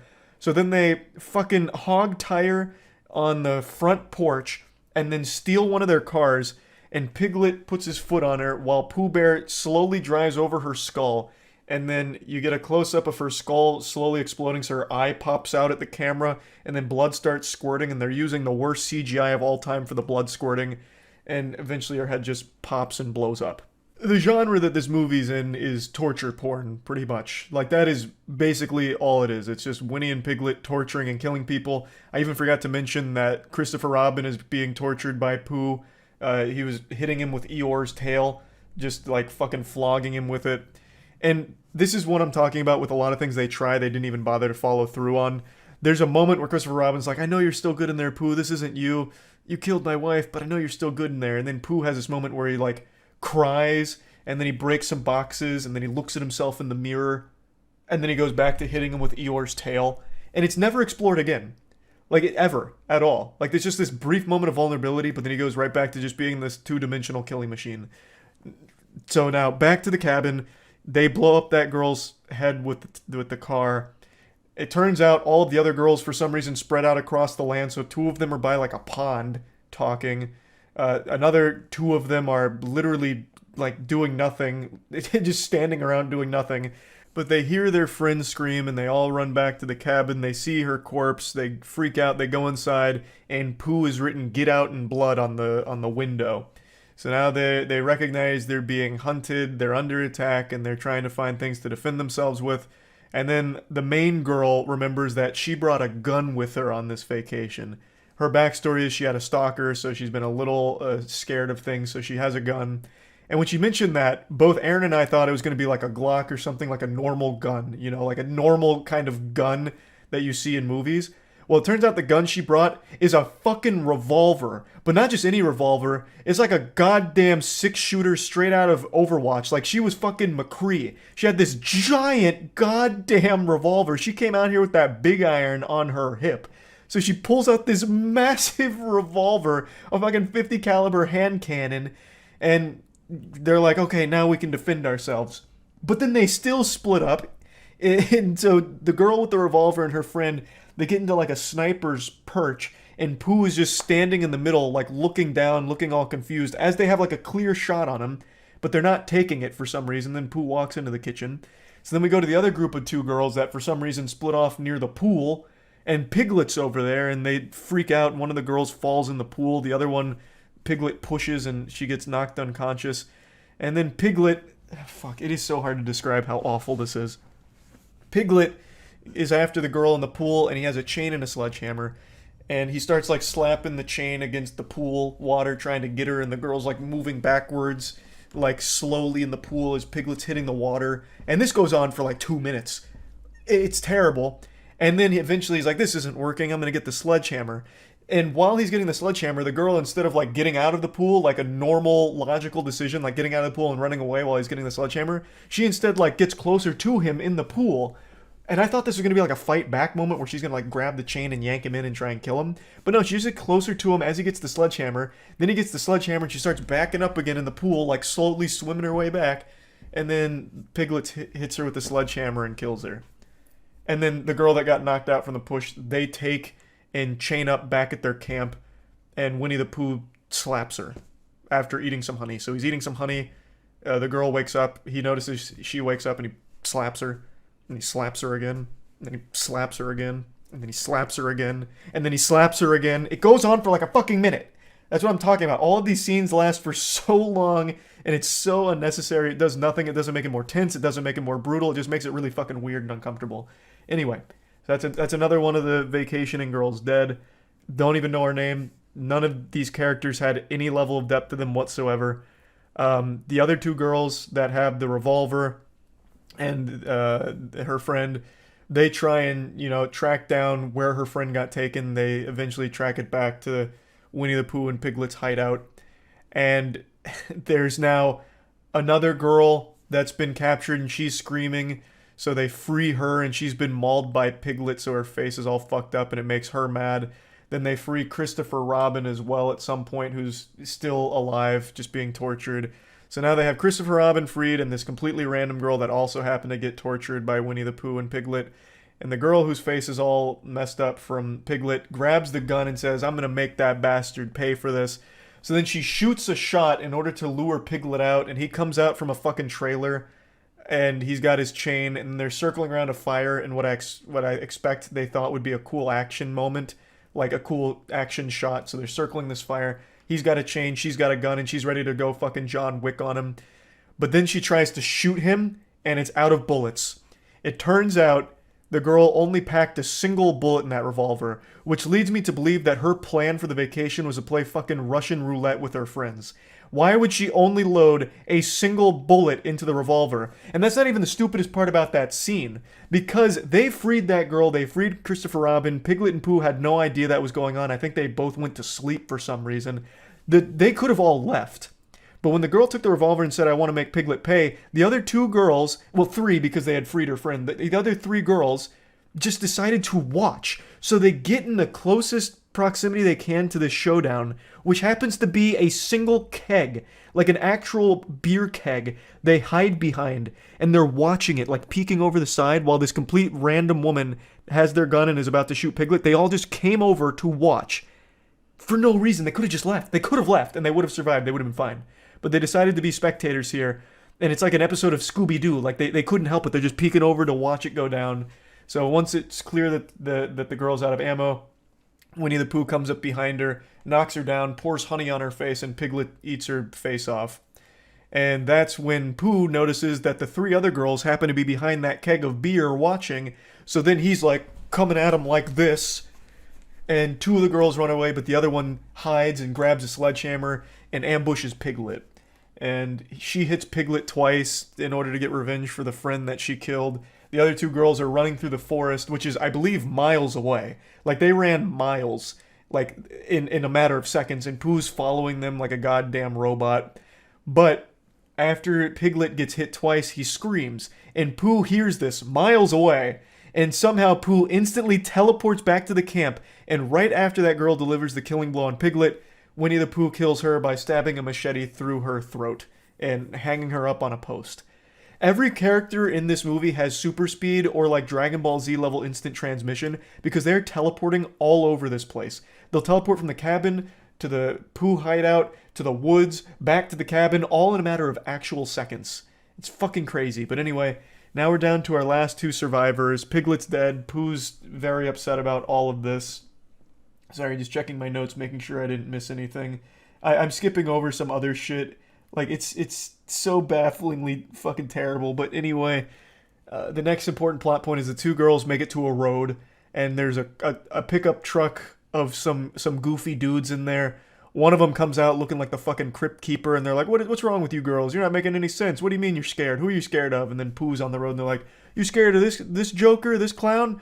All right, we'll get in the car. We'll take care of this. And they march up to him with baseball bats, beer bottles, and a crowbar. And they're like, hey, bub, what did you do to scare these girls? You're not a nice guy, are you? So then they start beating up Pooh Bear, and he's just tanking all of the shots. And then I wrote down how he kills them because it's so wild. So after it becomes clear that what they're doing is ineffective, Pooh slaps the entire side of someone's face off. Like, literally turns him into Harvey Dent, Two-Face, slaps the side of the guy's face off, which kills him, and then he karate chops another guy's arm off, and then curb stomps him. Then he karate slices another guy's throat open, killing him. And then the last guy, he summons a swarm of bees to kill. So Pooh Bear can control bees in this universe, I guess, and he uses that to kill that guy who runs away. Then the girls freak out, but they have a car now, and they try and get away in the car, but Pooh's latched on to the back, and then they brake real hard. Pooh flies off, but for some reason they broke so hard that their heads hit the dash and they pass out. So then one of the friends gets grabbed by Pooh, and then he rips her head off and then throws it on the windshield. And then our protagonist turns on the windshield wipers because the blood was gross, I guess, which is so stupid, so fucking dumb, because I guess she was still going to try and get away and couldn't see with their friend's head in the windshield. But she wasn't able to clean it off fast enough and start the car, so Pooh grabs her, and he's about to kill her, but then Christopher Robin comes speeding in another vehicle and hits Pooh, which stuns him, but it doesn't kill him, so then Pooh grabs that girl one more time, slits her throat in front of Christopher Robin, and then says the only line that Pooh and Piglet have, and he says, "You left us." And then, after, kills the girl, slits her throat, and then just starts stabbing her a million times as Christopher Robin cries and runs away. Roll credits. I just summed up the whole movie for you. That is the whole movie. I am convinced that they were padding for time with all of those very long, drawn-out sections of, like, nothing happening. I think that was in order to fill time, in order to make, like, the bare minimum for a feature-length film, because this movie is fucking short. Like, way shorter than I would have ever expected. It's over in, like, a single blink of the eye. And everything that happens is so half-baked and terrible. All of it looks terrible. None of what they even attempted to do lands in even the singlest, slightest capacity. I thought this would be self-aware goofiness. It's not self-aware. It is goofy, but for all the wrong reasons, which almost makes it better. Like I said, it is enjoyably bad. It is fun bad. It's no Moonfall, unfortunately, but I did enjoy my time watching it. It was something special. Like, oh bother, I tell you, this one was a super stinker, and I just had to come home and vent about it and talk about it because holy shit. It has a 5% on Rotten Tomatoes, which I actually agree with. It's very rare I agree with Rotten Tomatoes scores. That one's right on the money. 5% sounds about right. The audience score of 51%, though, I can't understand because it is enjoyably shit. Like, it is a fun, bad movie. It's something wild. That's about it. See ya.